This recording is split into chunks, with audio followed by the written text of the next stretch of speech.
കർത്താവിനെ ആരാധിക്കാനായിട്ട് ഒരുമിച്ച് ചേർന്ന എല്ലാ പ്രിയപ്പെട്ടവർക്കും കർത്താവായ യേശു ക്രിസ്തുവിൻ്റെ വിലയേറിയ നാമത്തിലുള്ള സ്നേഹവന്ദനം അറിയിക്കുന്നു. ആദ്യമായിട്ട് കടന്നു വന്ന പ്രിയപ്പെട്ടവർക്കും പ്രത്യേകമായിട്ട് വന്ദനം. വിശേഷാൽ ജോസ് മാത്യു സഹോദരൻ്റെ കുടുംബത്തെയും പ്രത്യേകമായിട്ട് സ്വാഗതം ചെയ്യുന്നു. അവർ ദുബായിക്ക് പോകണ്ട എന്നൊരു അഭിപ്രായമാണ് എനിക്കുള്ളത്. കാരണം അവരെല്ലാവരും ഒരുമിച്ച് വരികയാണെങ്കിൽ സമയം ആളായല്ലോ. ശരി, thank you very much. English ഭാഷയിൽ ഹോളി കൗ എന്ന് പറയുന്ന ഒരു പ്രസ്താവനയുണ്ട്. വിശുദ്ധ പശു. അത് മലയാളത്തിൽ അങ്ങനെ പറയാറില്ല. എന്താണെന്നറിയോ?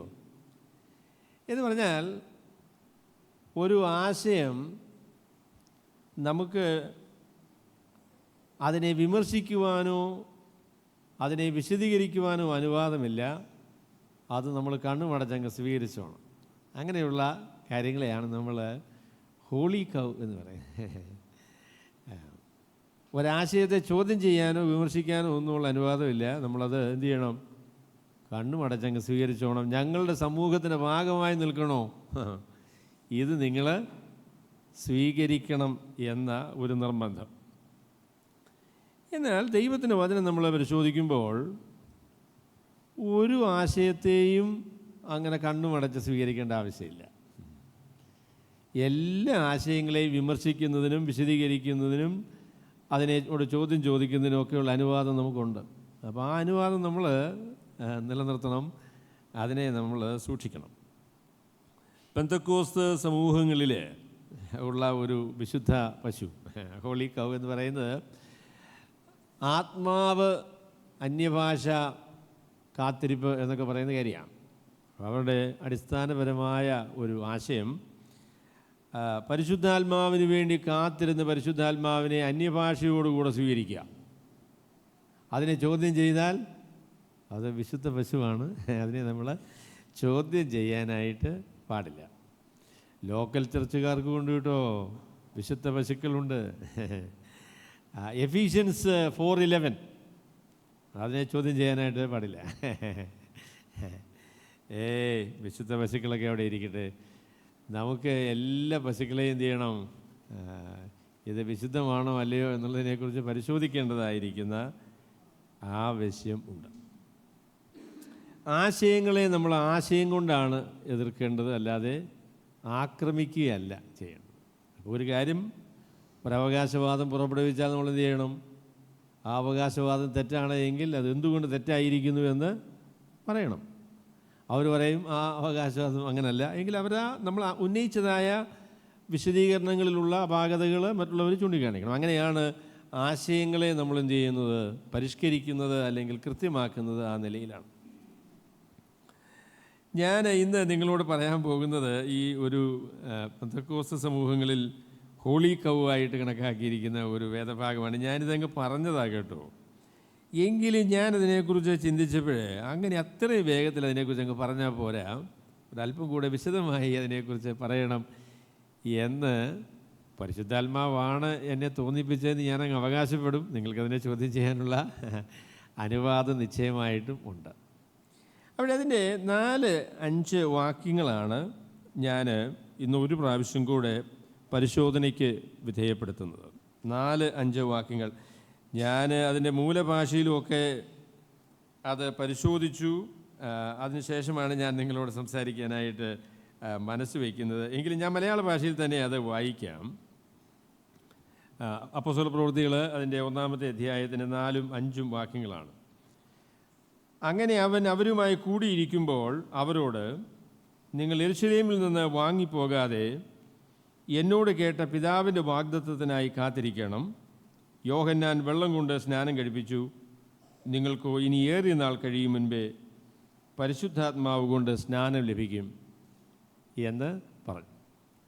ഇന്ന് ഞാൻ ഇച്ചിരി വേദശാസ്ത്രമൊക്കെ പറയും കേട്ടോ. നിങ്ങൾ അത് ശ്രദ്ധിക്കണം. നിങ്ങൾക്കത് പ്രയോജനം ചെയ്യും എന്ന് ഞാനങ്ങ് പ്രത്യാശിക്കുകയാണ് ചെയ്യുന്നത്. അവിടെ ഈ വിഷയത്തിൽ ഞാൻ 3 കാര്യങ്ങളാണ് നിങ്ങളോട് പറയാൻ ആഗ്രഹിക്കുന്നത്. എൻ്റെ പ്രസംഗത്തിൻ്റെ തലവാചകം പരിശുദ്ധാത്മാവിന് വേണ്ടിയുള്ള കാത്തിരിപ്പ് എന്നതാണ് എൻ്റെ പ്രസംഗത്തിൻ്റെ തലവാചകം. അതിൽ 3 കാര്യങ്ങൾ നിങ്ങളോട് പറയാനായിട്ട് ഞാൻ ആഗ്രഹിക്കുന്നു. എല്ലാം തുല്യ വലിപ്പത്തിലൊക്കെ പറയാൻ ഒക്കുമെന്ന് എനിക്കറിയത്തില്ല. ഒന്നാമത് ഞാൻ പറയാൻ ആഗ്രഹിക്കുന്ന കാര്യം പരിശുദ്ധാത്മാവിന് സംബന്ധിക്കുന്ന പിതാവായ ദൈവത്തിൻ്റെ വാഗ്ദത്തം, the promise of the father with regard to the Holy spirit.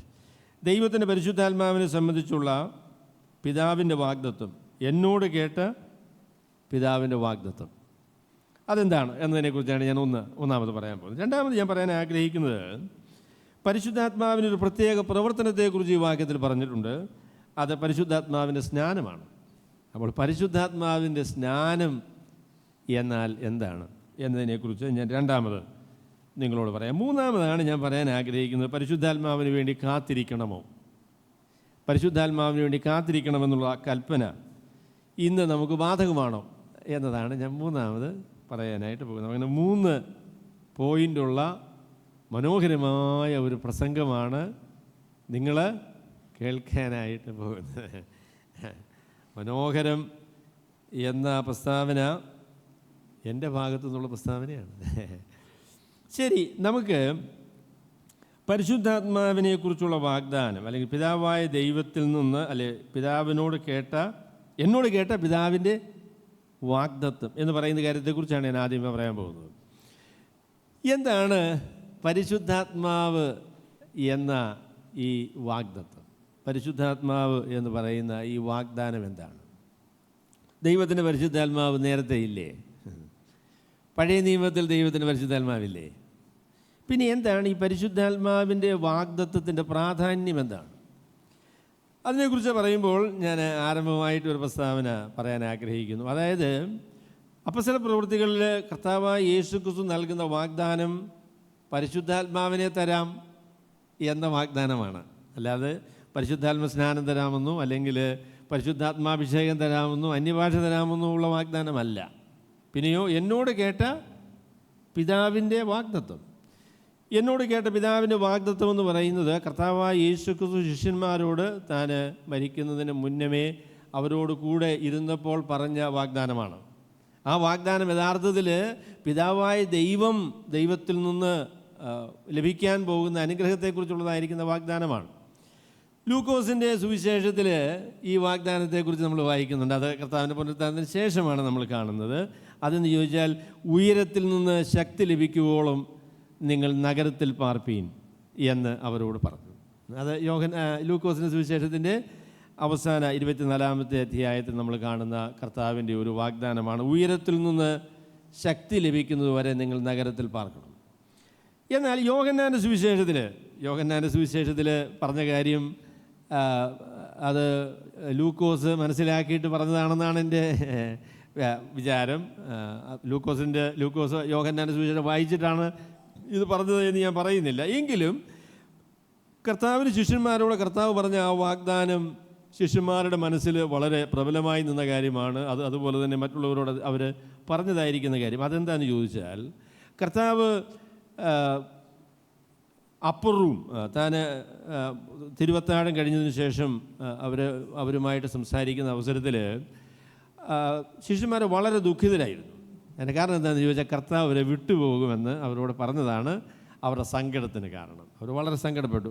14-ാമത്തെ അധ്യായം യോഹന്നാൻ്റെ സുവിശേഷം 14-ാമത്തെ അധ്യായം വായിക്കുമ്പോൾ നമുക്കറിയാം, നിങ്ങളുടെ ഹൃദയം കലങ്ങിപ്പോകരുത്, ദൈവത്തിൽ വിശ്വസിപ്പീൻ, എന്നിലും വിശ്വസിപ്പീൻ എന്ന കർത്താവ് വളരെ കലങ്ങി ദുഃഖിച്ചിരിക്കുന്ന ശിഷ്യന്മാരോട് പറഞ്ഞു. എന്നിട്ട് ഈ സങ്കടം മാറാനായിട്ട് അവരോട് പറഞ്ഞ ഒരു വാഗ്ദാനമാണ് നമ്മൾ തുടർന്ന് വായിക്കുന്നത്. അതെന്താണെന്ന് ചോദിച്ചാൽ കർത്താവ് പറഞ്ഞു, ഞാൻ പോകുന്നത് നിങ്ങൾക്ക് പ്രയോജനം. അപ്പോൾ പോകുന്നതെന്ന് പറഞ്ഞപ്പോൾ അവർക്ക് സങ്കടമായി പോയി. അപ്പോൾ കർത്താവ് പറഞ്ഞു, എൻ്റെ പൊന്നു കുഞ്ഞുങ്ങളെ, ഞാൻ പോകുന്നത് നിങ്ങൾക്ക് പ്രയോജനമാണ്, അതുകൊണ്ടാണ് ഞാൻ പോകുന്നത്. ഞാൻ പോകാഞ്ഞാൽ കാര്യസ്ഥൻ നിങ്ങളുടെ അടുക്കൽ വരികയില്ല. ഞാൻ പോയാൽ ഞാൻ പിതാവിനോട് ചോദിച്ച് എന്നെപ്പോലെയുള്ള മറ്റൊരു കാര്യസ്ഥനെ നിങ്ങളോട് കൂടെ ഇരിക്കേണ്ടതിനായിട്ട് അയച്ചു തരാം എന്ന് പറഞ്ഞു. അപ്പം ദൈവത്തിൻ്റെ പരിശുദ്ധാത്മാവിനെ നമ്മളോട് കൂടെ ഇരിക്കേണ്ടതിനായിട്ട് തരാം എന്നുള്ളതായിരിക്കുന്ന വാഗ്ദാനമാണ് കർത്താവ് തൻ്റെ ശിഷ്യന്മാരോട് പറഞ്ഞത്. അപ്പോൾ അതിനെ ഉദ്ദേശിച്ചാണ് കർത്താവ് പറഞ്ഞത് എന്നോട് കേട്ട പിതാവിൻ്റെ വാഗ്ദാനം. അപ്പോൾ കർത്താവായ യേശു ക്രിസ്തുവിൻ്റെ ഈ വാഗ്ദാനത്തിൻ്റെ പ്രാധാന്യത്തെക്കുറിച്ച് അല്ലെങ്കിൽ അതിൻ്റെ മനോഹരതയെക്കുറിച്ച് ജോൺ സ്റ്റോട്ട് പറഞ്ഞ ഒരു വിശദീകരണം ഞാൻ പറയുകയാണ്. അത് പറഞ്ഞിട്ട് ഞാൻ എൻ്റെ പ്രസ്താവനയിലേക്ക് വരാം. അദ്ദേഹം പറഞ്ഞു, യഥാർത്ഥത്തിൽ കർത്താവായ യേശു ക്രിസ്തു പോകുന്നത് പ്രയോജനമാണ്.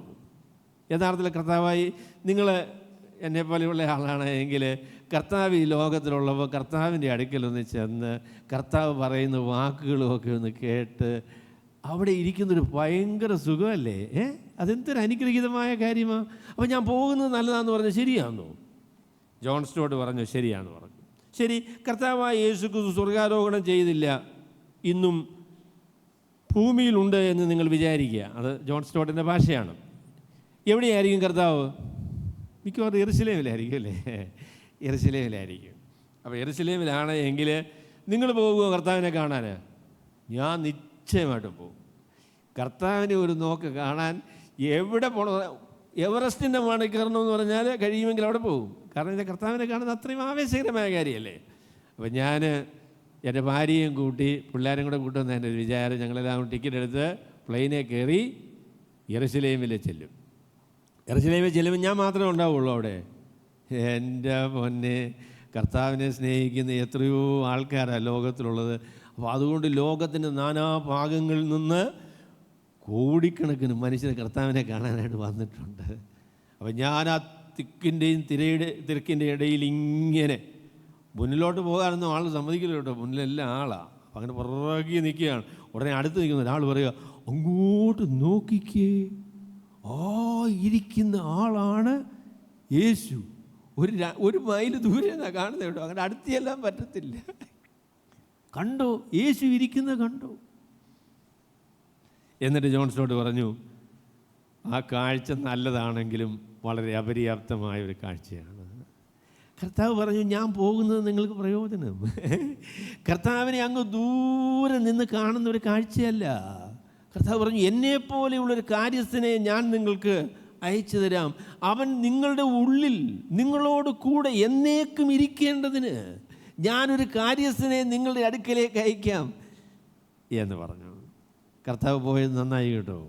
കർത്താവിൻ്റെ സാന്നിധ്യം, കർത്താവിനെ അറിയുവാനുള്ള അവസരം നമ്മളെ ശ്വാസം പോലെ നമുക്ക് അടുത്ത് ദൈവത്തിൻ്റെ പരിശുദ്ധാത്മാവിനാൽ നമുക്ക് ലഭ്യമാക്കുവാനായിട്ടാണ് കർത്താവായ യേശു ക്രിസ്തു സ്വർഗത്തിലേക്ക് പോയത്. പിതാവിനോട് താനെ ചോദിച്ച് പരിശുദ്ധാത്മാവിനെ നമുക്ക് അയച്ചു തന്നത് അത്ഭുതകരമായ ഒരു വാഗ്ദാനം ആണ്. അതൊരു അതിശയകരമായിരിക്കുന്ന കാര്യം. അതുകൊണ്ട്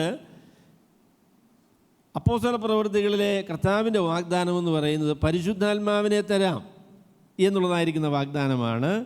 അല്ലാതെ പരിശുദ്ധാത്മാവിൻ്റെ ഏതെങ്കിലും പ്രവർത്തനം നിങ്ങൾക്ക് തരാം എന്നുള്ള വാഗ്ദാനമല്ല. പരിശുദ്ധാത്മാവിനെ തരാം എന്നുള്ളതായിരിക്കുന്ന വാഗ്ദാനമാണ്. അതിനോട് ചേർത്ത് ഞാൻ നിങ്ങളോട് പറയാൻ ആഗ്രഹിക്കുന്ന അല്പവേദശാസ്ത്രം പറയുക.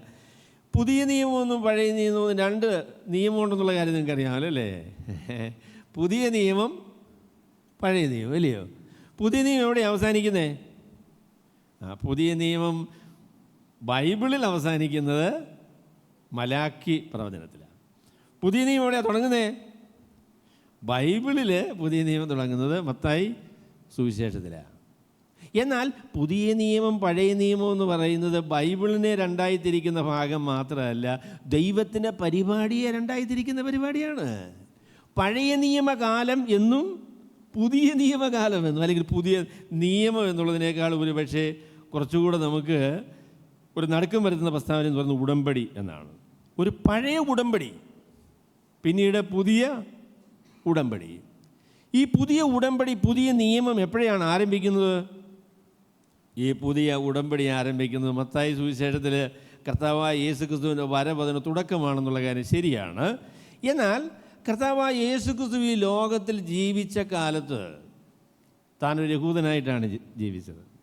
താൻ യഹൂദ മാതാപിതാക്കന്മാർക്ക് ജനിച്ചു, 8-ാം നാളിൽ പരിച്ഛേദന ഏറ്റു. യഹൂദന്മാരുടെ എല്ലാ മര്യാദകളും അനുസരിച്ച് ഒരു നല്ല യഹൂദനായിട്ടാണ് കർത്താവായ യേശു ക്രിസ്തു ഈ ലോകത്തിൽ ജീവിച്ചത്. തൻ്റെ 12 ശിഷ്യന്മാരും യഹൂദന്മാരായിരുന്നു. കർത്താവായ യേശു ക്രിസ്തുവിൻ്റെ പ്രവർത്തനമെന്ന് പറയുന്നത് ഇസ്രയേൽ എന്ന് പറയുന്ന ആ രാജ്യത്തെ കേന്ദ്രീകരിച്ചാണ് കർത്താവിൻ്റെ പ്രവർത്തനം. അപ്പോൾ അതുകൊണ്ട് കർത്താവായ യേശു ക്രിസ്തുവിൻ്റെ പ്രവർത്തന കാലത്ത് യഹൂദ മതത്തിൻ്റെ ഒരു ഭാഗമായി യെരുശലേമിലെ ദേവാലയം എന്നത് ആരാധനാ കേന്ദ്രമായി ഒക്കെയാണ് കർത്താവായ യേശുക്രിസ്തു ഈ ലോകത്തിൽ പ്രവർത്തിച്ചത്. എന്നാൽ കർത്താവായ യേശുക്രിസ്തു മരിച്ചു, അടക്കപ്പെട്ടു, ഉയർത്തെഴുന്നേറ്റു. അതിനുശേഷം കാര്യങ്ങൾ വ്യത്യാസപ്പെടാനായിട്ട് പോവുകയാണ്. ഇനി യെരുശലേമിലെ ദേവാലയമല്ല ദൈവാരാധനയുടെ കേന്ദ്രമായിട്ടിരിക്കാനായിട്ട് പോകുന്നത്. മഹാപുരോഹിതന്മാരും അവരുടെ ക്രമീകരണങ്ങളും അല്ല ദൈവപരിപാടിയുടെ പദ്ധതിയായിട്ട് ഇനി മുൻപോട്ട് പോകാനായിട്ട് പോകുന്നത്. ദൈവം തിരഞ്ഞെടുത്തായിരിക്കുന്ന 12 അപ്പോസ്തലന്മാർ, പുതിയൊരു ഇസ്രായേൽ. 12 അപ്പോസ്തലന്മാരുടെ പ്രാധാന്യം എന്താണ്? 12 അപ്പോസ്തലന്മാരുടെ പ്രാധാന്യം എന്ന് പറയുന്നത് 12 ഗോത്രങ്ങൾക്ക് അവർ സമാനമായിരിക്കുന്ന ക്രമീകരണമാണ്. പഴയ ഇസ്രായേൽ അതിൻ്റെ കാലഘട്ടം കഴിഞ്ഞിട്ട് ഇപ്പോൾ ഒരു പുതിയ ഇസ്രായേൽ. അപ്പോൾ ഇസ്രായേൽ ഇനി ഭാവിയിൽ പരിപാടിയില്ല എന്നൊക്കെ പറയുന്ന ആൾക്കാരുണ്ട്. അതല്ല ഞാൻ പറയാൻ പോകുന്നത്. എന്നാൽ it is A new Israel, ഒരു പുതിയ ദൈവജനമാണ്. അപ്പോൾ ആ ഒരു ക്രമീകരണമാണ് നമുക്ക് കർത്താവായ യേശുക്രിസ്തുവിൻ്റെ ഉയർത്തെഴുന്നേൽപ്പ്, സ്വർഗാരോഹണത്തിന് ശേഷം അതാണ് നമുക്ക് കാണാൻ സാധിക്കുന്നത്. യഥാർത്ഥത്തിൽ പുതിയ നിയമം ആരംഭിക്കുന്നത് പെന്തക്കോസ്ത് നാളിലാണ്. ദൈവത്തിൻ്റെ പരിശുദ്ധാത്മാവിനെ ഈ ലോകത്തിലേക്ക് അയച്ച് ഒരു പുതിയ ജനസമൂഹത്തെ ദൈവത്തിൻ്റെ ജനമായി വേർതിരിക്കുന്ന ആ പരിപാടിയോടുകൂടെയാണ് പുതിയ നിയമം എന്ന് പറയുന്ന ക്രമീകരണം, പുതിയ ഉടമ്പടിയുടെ ആ ആരംഭം എന്ന് പറയുന്നത് പെന്തക്കോസ്ത് നാളിലാണ്. അതിനോട് ചേർത്ത് ഒരു പ്രസ്താവന കൂടെ ഞാൻ പറയാം. ഒന്നല്ല കേട്ടോ, അതിനോട് ചേർത്തുള്ള അടുത്ത പ്രസ്താവന ഞാൻ പറയാം. അതെന്താണെന്ന് ചോദിച്ചാൽ, കർത്താവായ യേശുക്രിസ്തുവിൻ്റെ രക്ഷാകര പ്രവൃത്തി എന്ന് പറയുന്നത് ഒരു സംഭവമാണ് കേട്ടോ. കർത്താവായ യേശുക്രിസ്തുവിൻ്റെ രക്ഷാകര പ്രവൃത്തി എന്ന് പറയുന്നത് ഒരു സംഭവമാണ്. എന്നാൽ അതിൽ 4 കാര്യങ്ങളുണ്ട്. കർത്താവായ യേശുക്രിസ്തുവിൻ്റെ രക്ഷാകര പ്രവൃത്തിയിൽ 4 കാര്യങ്ങളുണ്ട്. കർത്താവായ യേശുക്രിസ്തുവിൻ്റെ മരണം, കർത്താവായ യേശുക്രിസ്തുവിൻ്റെ പുനരുത്ഥാനം, കർത്താവായ യേശുക്രിസ്തുവിൻ്റെ സ്വർഗാരോഹണം, ദൈവത്തിൻ്റെ പരിശുദ്ധാത്മാവിൻ്റെ ഈ ലോകത്തിലേക്കുള്ള വരവ്. ഈ 4 കാര്യങ്ങൾ ഉൾപ്പെടുന്നതാണ് ദൈവത്തിൻ്റെ രക്ഷാകര പരിപാടി എന്ന് പറയുന്ന കാര്യം.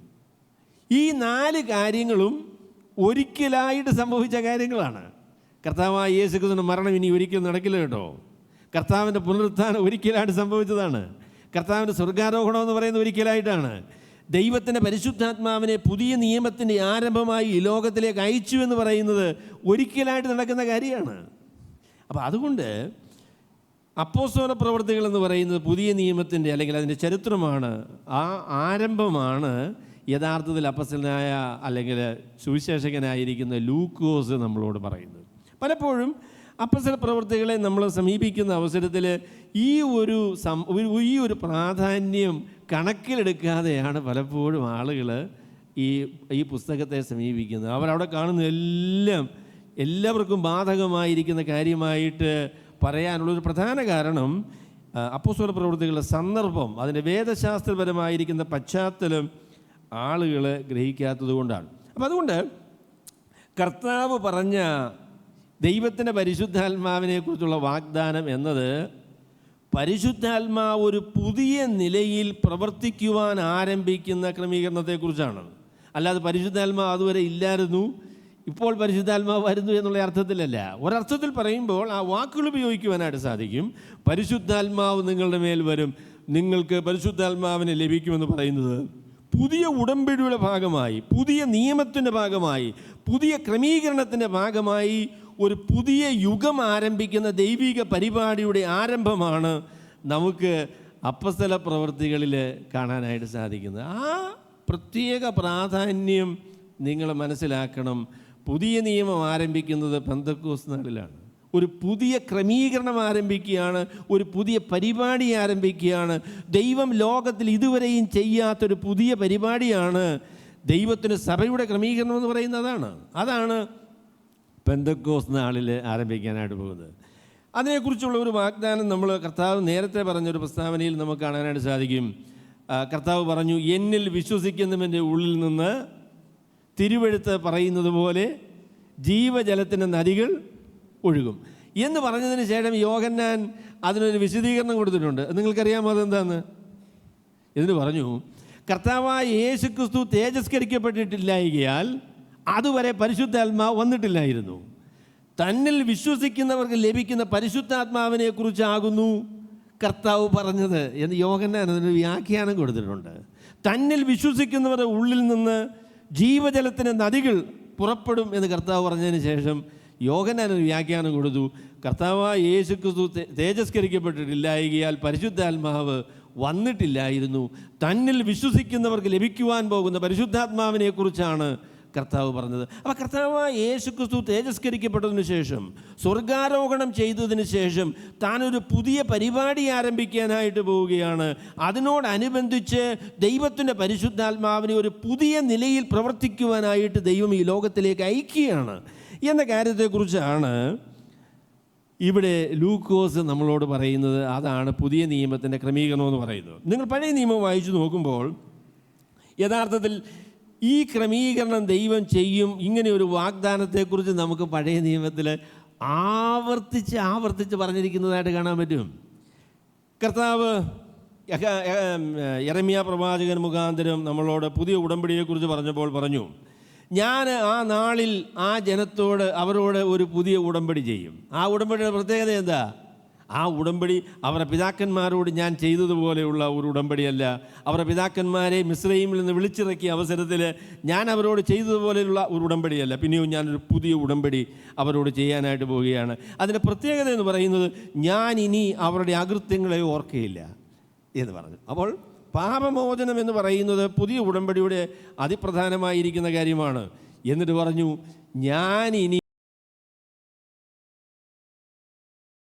ഞാൻ അവർക്ക് മാംസളമായിരിക്കുന്ന ഒരു ഹൃദയം കൊടുക്കും. അപ്പോൾ എ ന്യൂ ഹാർട്ട്, പുതിയ ഹൃദയം എന്ന് പറയുന്നത് പുതിയ ഉടമ്പടിയുടെ ഭാഗമാണ്.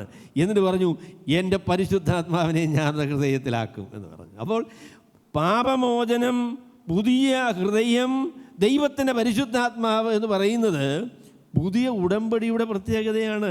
ആ പുതിയ ഉടമ്പടി യഥാർത്ഥത്തിൽ ദൈവം ഉദ്ഘാടനം ചെയ്യുന്നത് പെന്തക്കോസ്ത് നാളിലാണ്, അല്ലെങ്കിൽ കർത്താവായ യേശു ക്രിസ്തുവിൻ്റെ മരണ പുനരുത്ഥാനങ്ങളോട് ബന്ധപ്പെടുത്തിയാണ്.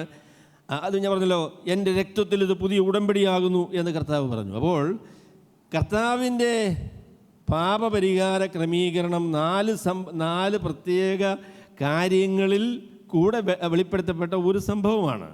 അത് യേശുക്രിസ്തുവിൻ്റെ മരണം, യേശുക്രിസ്തുവിൻ്റെ പുനരുത്ഥാനം, യേശുക്രിസ്തുവിൻ്റെ സ്വർഗാരോഹണം, യേശുക്രിസ്തു പിതാവിനോട് പരിശുദ്ധാത്മാവിനെ വാങ്ങിച്ച് ഈ ലോകത്തിലേക്ക് അയക്കുന്നത്. ഈ 4 കാര്യങ്ങൾ രക്ഷാകര പരിപാടിയുടെ, ദൈവത്തിൻ്റെ പുതിയ പദ്ധതിയുടെ ആരംഭമായതിൻ്റെ ഉദ്ഘാടനത്തിൻ്റെ ഭാഗമായി ദൈവം ചെയ്തതായിരിക്കുന്ന കാര്യമാണ്. A new covenant is inaugurated. അതിനോട് ചേർത്തൊരു കാര്യം കൂടെ ഞാൻ പറയാം. അതെന്താണെന്ന് ചോദിച്ചാൽ, ദൈവത്തിൻ്റെ പരിശുദ്ധാത്മാവിനെ അന്ത്യകാലത്ത് അയക്കും എന്ന് പറയുന്നത് പഴയ നിയമത്തിലെ വളരെ പ്രധാനപ്പെട്ട ഒരു കാര്യമാണ്. യെശയ്യാപ്രവചനം 32-ാമത്തെ അധ്യായത്തിൻ്റെ 10-ാം വാക്യത്തിൽ ആണ് എന്നാണ് എൻ്റെ ഓർമ്മ. അവിടെ പ്രവാചകൻ പറഞ്ഞു, ഉയരത്തിൽ നിന്ന് ഞാൻ എൻ്റെ ആത്മാവിനെ അവരുടെ മേൽ അയക്കും എന്ന് പറഞ്ഞു. കാര്യം വെച്ചാൽ 32-ാമത്തെ അധ്യായം വായിച്ചാൽ അറിയാം, മനുഷ്യരൊക്കെ തൻ്റെ ഇഷ്ടപ്രകാരം നടന്ന് അവർ ദൈവത്തിന് വഴികളെ വിട്ട് നടക്കുന്ന കാലത്ത് അവർക്ക് ദൈവം വരുത്തുന്ന മാനസാന്തരത്തെ സംബന്ധിച്ചും അവരോട് ചെയ്യുന്നൊരു പുതിയ ഉടമ്പടിയുടെ ആ കാര്യത്തെക്കുറിച്ചുമാണ് 32-ാമത്തെ അധ്യായത്തിൽ യെശയ്യാ പറയുന്നത്. ഉയരത്തിൽ നിന്ന് ഞാൻ എൻ്റെ ആത്മാവിനെ അവർ മേലെ അയക്കും, എന്നിട്ട് അവരെ രൂപാന്തരപ്പെടുത്തുന്നതിനെക്കുറിച്ച് ആ വേദഭാഗത്ത് പറയുന്നുണ്ട്. യഥാർത്ഥത്തിൽ ഉയരത്തിൽ നിന്ന് ശക്തി ധരിക്കുവോളം നഗരത്തിൽ പാർക്കണം എന്നുള്ള കർത്താവിൻ്റെ നിർദ്ദേശം യെശയ്യാ 32-ാമത്തെ അധ്യായത്തിലുള്ള ഒരു ഉദ്ധരണി തന്നെയാണ്. ഉയരത്തിൽ നിന്ന് നിങ്ങൾക്ക് ശക്തി ലഭിക്കുവോളം. വേറെ ഒരു വേദഭാഗം യഥാർത്ഥത്തിൽ അപ്പോസ്തലനായ പത്രോസ് 2-ാമത്തെ അധ്യായത്തിൽ നമ്മളോട് പറയാൻ പോകുന്ന വേദഭാഗമാണ്. എന്നാൽ അന്ത്യകാലത്ത് ഞാൻ സകല ജഡത്തിന് മേലും എൻ്റെ ആത്മാവിനെ പകരും എന്ന് യോവേൽ പ്രവാചകൻ പറയുന്ന കാര്യം അപ്പോസ്തലനായ പത്രോസ് ഉദ്ധരിക്കുന്നുണ്ട്. അന്ത്യകാലത്ത് ഞാൻ സകല ജഡത്തിന് മേലും എൻ്റെ ആത്മാവിനെ പകരും എന്ന് പറയും. ഈ അന്ത്യകാലം എന്ന് പറയുന്നത് ഏതാണ്? നിങ്ങൾ അപ്പോസ്തലനായ പത്രോസിനെ ശ്രദ്ധിച്ചാൽ നിങ്ങൾക്ക് മനസ്സിലാകും. അപ്പോസ്തലനായ പത്രോസ് പറഞ്ഞു, നിങ്ങൾ വിചാരിക്കുന്നത് പോലെ ഇവർ വീഞ്ഞു കുടിച്ച ആൾക്കാരല്ല. ഇത് രാവിലെ 9 മണിയേ ആയിട്ടുള്ളൂ, 3-ാം മണി നേരമേ ആയിട്ടുള്ളൂ. ഇത് കള്ളു കുടിക്കാനുള്ള സമയമല്ല. ഇത് പിന്നെയോ യോവേൽ പ്രവാചകൻ മുഖാന്തരം ദൈവം പറഞ്ഞ വാഗ്ദാനത്തിന് നിവൃത്തിയാണ്. ഞാൻ അന്ത്യകാലത്ത് സകല ജഡത്തിൻ്റെ മേലും എൻ്റെ ആത്മാവിനെ പകരും. ആ ഭാഗം നിങ്ങൾ ശ്രദ്ധിച്ചു നോക്കിയാൽ നിങ്ങൾക്ക് മനസ്സിലാകും, ഈ അന്ത്യകാലം എന്ന് പറയുന്ന കാര്യത്തിന് 2 അന്ത്യമുണ്ട് കേട്ടോ. അന്ത്യകാലം എന്ന് പറയുന്നത് 2 അന്ത്യമുണ്ട്. കർത്താവായ യേശുക്രിസ്തുവിൻ്റെ സ്വർഗ്ഗാരോഹണത്തിന് ശേഷം ദൈവത്തിൻ്റെ പരിശുദ്ധാത്മാവ് ഈ ലോകത്തിലേക്ക് വന്ന് കർത്താവായ യേശുക്രിസ്തുവിന് രണ്ടാമത് വരാൻ പോകുന്ന ഈ ഗലീല പുരുഷന്മാരെ നിങ്ങൾ ആകാശത്തിലേക്ക് നോക്കി നിൽക്കുന്നതെന്ത്? നിങ്ങളെ വിട്ട് സ്വർഗ്ഗാരോഹണം ചെയ്ത ഈ യേശു താൻ പോയതുപോലെ തന്നെ മടങ്ങി വരും എന്ന് പറഞ്ഞു. അവിടെ കർത്താവിൻ്റെ സ്വർഗ്ഗാരോഹണവും മടങ്ങിവരവും ആ കാലഘട്ടത്തെയാണ് ഈ അന്ത്യകാലം എന്ന് പറയുന്നത്. അന്ത്യകാലം എന്ന് പറയുന്നത് യേശുക്രിസ്തു സ്വർഗ്ഗാരോഹണം ചെയ്ത നിമിഷം മുതൽ കർത്താവായ യേശുക്രിസ്തു രണ്ടാമതും വരാൻ പോകുന്ന സമയം വരെയുള്ള കാലത്തെയാണ് അന്ത്യകാലം എന്ന് ദൈവത്തിൻ്റെ വചനത്തിൽ പറഞ്ഞിരിക്കുന്നത്. ഈ അന്ത്യകാലത്ത് നിങ്ങൾക്കറിയാം, അത് എബ്രായ ലേഖനകാരൻ പറയുന്നതാണ്, ദൈവം പണ്ട് ഭാഗമായും വിവിധമായും പ്രവാചകന്മാർ മുഖാന്തരം അരുളി ചെയ്തിട്ട് ഈ അന്ത്യകാലത്ത് പുത്രൻ മുഖാന്തരം നമ്മളോട് അരുളി ചെയ്തിരിക്കുന്നു. അപ്പോൾ കർത്താവായ യേശുക്രിസ്തുവിൻ്റെ സ്വർഗ്ഗാരോഹണത്തിനും തൻ്റെ രണ്ടാമത്തെ വരവിനും ഇടയിലുള്ള കാലഘട്ടത്തെയാണ് നമ്മളെന്ത് പറയുന്നത്? അന്ത്യകാലം എന്ന് പറയുന്നതാണ്. എന്നാൽ നിങ്ങൾ യോവേൽ പ്രവചനം വായിച്ച് നോക്കിയാൽ, അപ്പോസ്തലനായ പത്രോസ് പറയുന്ന പ്രസ്താവന വായിച്ച് നോക്കിയാൽ അറിയാം, ഈ അന്ത്യകാലത്തിന് 2 അന്ത്യമുണ്ട് എന്ന് നിങ്ങൾ മനസ്സിലാവും. അന്ത്യകാലത്ത് ഞാൻ സകല ജഡത്തിൻ്റെ മേലും എൻ്റെ ആത്മാവിനെ പകരും എന്ന് പറഞ്ഞു. പിന്നെ അവസാനം പറഞ്ഞു വരുമ്പോൾ പിന്നെ 2-3 കാര്യങ്ങളും കൂടെ പറയുന്നുണ്ട് കേട്ടോ. സൂര്യൻ ഇരുളായി പോവുകയും ചന്ദ്രൻ പ്രകാശം കൊടുക്കാതിരിക്കുകയും ആകാശം രക്തം പോലെ ആയിത്തീരുകയും ചെയ്യുന്നതിനെക്കുറിച്ച്, ആ കാലഘട്ടത്തെക്കുറിച്ച് അപ്പോസ്തലനായ പത്രോസ് പറയുന്നുണ്ട്. അപ്പോൾ അന്ത്യകാലത്ത് ഞാൻ സകല ജഡത്തിൻ്റെ മേലും എൻ്റെ ആത്മാവിനെ പകരുമെന്നത് പെന്തക്കോസ്ത് നാളിൻ്റെ വിശദീകരണമായിട്ട് അപ്പോസ്തലനായ പത്രോസ് പറയുമ്പോൾ അതിനോട് ചേർത്ത് പറഞ്ഞു, ആകാശത്തിലെ സൂര്യൻ ഉണ്ടായി പോവുകയും അതുപോലെ തന്നെ ചന്ദ്രൻ പ്രകാശം കൊടുക്കാതിരിക്കുകയും ചെയ്യുന്നൊരു അനുഭവം ഉണ്ടാവും. അത് യഥാർത്ഥത്തിൽ പെന്തക്കോസ്ത് നാൾ സംഭവിച്ചില്ല. അതിന് സംഭവിക്കാനിരിക്കുന്നതേ ഉള്ളൂ. ആകാശം കൊടുമുഴക്കത്തോടെ ഒഴിഞ്ഞു പോകുന്നതും ആകാശത്തിലെ ശക്തി അല്ലെങ്കിൽ സൂര്യനും ചന്ദ്രനും ഒക്കെ ഇരുളായി പോകുന്നതുമായിരിക്കുന്ന കാലം പെന്തക്കോസ്ത് നാളിൽ സംഭവിച്ചിട്ടില്ല. ഇനി അന്ത്യകാലത്ത് സംഭവിക്കാൻ പോകുന്ന കാര്യം. അപ്പോൾ അന്ത്യകാലം എന്ന് പറയുന്ന കാലഘട്ടം, അന്ത്യകാലത്തിൻ്റെ അന്ത്യകാലം എന്ന് പറയുന്നതായിരിക്കുന്ന കാലഘട്ടം. അങ്ങനെ 2 അന്ത്യകാലത്തെക്കുറിച്ച് നമുക്ക് പറയാനായിട്ട് സാധിക്കും. അപ്പോൾ പെന്തക്കോസ്ത് നാളിൽ സംഭവിച്ച കാര്യമെന്ന് പറയുന്നത് ദൈവത്തിൻ്റെ പരിശുദ്ധാത്മാവിനെ സംബന്ധിച്ച് ദൈവം ചെയ്ത വാഗ്ദാനങ്ങൾ നിവൃത്തിയായിട്ടാണ് അന്ന് ആ സംഭവങ്ങൾ നടന്നത്. അത് പഴയ നിയമ കാലഘട്ടത്തിൻ്റെ അവസാനവും പുതിയ നിയമത്തിൻ്റെ ആരംഭവുമാണ്. പുതിയ ഉടമ്പടിയുടെ ആരംഭമാണ്. അപ്പോൾ ഞാൻ നിങ്ങളോട് ഒരു കാര്യം കൂടെ പറയാം. അതെന്താണെന്ന് ചോദിച്ചാൽ, പഴയ നിയമത്തിലും പരിശുദ്ധാത്മാവ് ഉണ്ടായിരുന്നു കേട്ടോ. പഴയ നിയമത്തിൽ പരിശുദ്ധാത്മാവ് ഉണ്ടായിരുന്നു. എന്നാൽ പുതിയ നിയമത്തിൽ വിശ്വാസികൾക്ക് ലഭ്യമായ രീതിയിൽ പരിശുദ്ധാത്മാവ് പഴയ നിയമത്തിൽ പ്രവർത്തിച്ചിരുന്നില്ല. ഒരു വ്യക്തിയിൽ പരിശുദ്ധാത്മാവ് വരിക എന്ന് പറഞ്ഞാൽ അത് ദൈവത്തിൻ്റെ ചില പ്രത്യേക പ്രവർത്തനങ്ങൾക്കുള്ള മുഖാന്തരമായിട്ടാണ് ദൈവത്തിൻ്റെ പരിശുദ്ധാത്മാവ് പഴയ നിയമത്തിൽ ആളുകളിലേക്ക് വന്നിട്ടുള്ളത്. 51-ാം സങ്കീർത്തനം നിങ്ങൾ വായിക്കുമ്പോൾ ദാവീദ് പറയുന്നൊരു പ്രസ്താവനയുണ്ട്. പാപം ചെയ്തതിന് ശേഷം ദാവീദ് പറഞ്ഞു, കർത്താവേ, നിൻ്റെ ആത്മാവിനെ, രക്ഷയുടെ സന്തോഷം എനിക്ക് തിരികെ തരണം. പിന്നെ പറഞ്ഞു, നിൻ്റെ ആത്മാവിനെ എന്നിൽ നിന്ന് എടുത്തു കളയുമരുതേ. നിൻ്റെ ആത്മാവിനെ എടുത്തു കളയരുതെന്ന് പറഞ്ഞാൽ എന്താ? ആത്മാവിനെ എടുത്തു കളയെന്ന് പറഞ്ഞാൽ എന്താ? എൻ്റെ രക്ഷ നഷ്ടപ്പെടുമോ എന്നോ പേടിയാ? അതങ്ങനല്ല കേട്ടോ. പഴയ നിയമം നിങ്ങൾ ശ്രദ്ധിച്ച് വായിച്ചു നോക്കി അറിയാം. രാജാവിന് ഭരണം നടത്താനായിട്ടുള്ള പ്രത്യേക മുഖാന്തരമായിട്ട് ദൈവം നൽകിയ അനുഗ്രഹമാണ് ദൈവത്തിൻ്റെ പരിശുദ്ധാത്മാവിനെ ആ വ്യക്തിക്ക് നൽകി എന്ന് പറയുന്ന കാര്യം. അവിടെ നിൻ്റെ പരിശുദ്ധാത്മാവിനെ എന്നിൽ നിന്ന് എടുക്കരുത് എന്ന് ദാവീദ് പറഞ്ഞപ്പോൾ അദ്ദേഹം ഉദ്ദേശിച്ചെന്താണെന്ന് ചോദിച്ചാൽ, എന്നെ രാജസ്ഥാനത്ത് നിന്ന് നീക്കം ചെയ്യരുത് എന്നുള്ളതായിരിക്കും അപേക്ഷയാണ്. അപ്പോൾ പഴയ നിയമകാലത്ത് ദൈവത്തിന് ശുശ്രൂഷ ചെയ്ത പ്രത്യേക വ്യക്തികൾക്ക് ലഭിച്ച അനുഗ്രഹമായിരുന്നു ദൈവത്തിൻ്റെ പരിശുദ്ധാത്മാവ്. എന്നാൽ പുതിയ നിയമത്തിൽ അങ്ങനെയല്ല കേട്ടോ. ഞാൻ സകല ജഡത്തിൻ്റെ മേലും എൻ്റെ ആത്മാവിനെ പകരും. നിങ്ങളുടെ പുത്രന്മാരും പുത്രിമാരും പ്രവചിക്കും. നിങ്ങളുടെ ദാസന്മാരും യജമാനന്മാരും വൃദ്ധന്മാരും ബാലന്മാരും ഒക്കെ ദൈവത്തിൻ്റെ പരിശുദ്ധാത്മാവിനെ പ്രാപിക്കും. അല്ലെങ്കിൽ വിശ്വസിക്കുന്ന എല്ലാവർക്കും ദൈവത്തിൻ്റെ പരിശുദ്ധാത്മാവിനെ ലഭിക്കുന്ന അത്ഭുതകരമായിരിക്കുന്ന ക്രമീകരണമാണ് പുതിയ നിയമത്തിൻ്റെ ക്രമീകരണം എന്ന് പറയുന്നത്. നമുക്ക് ആ ക്രമീകരണത്തിൻ്റെ പ്രയോജനമൊക്കെ നമ്മൾ ഉപയോഗിക്കുന്നുണ്ടോ എന്നുള്ളത് വേറെ കാര്യം. ദാവീദിനേക്കാളും നമുക്ക് ഭക്തിയുണ്ടോ?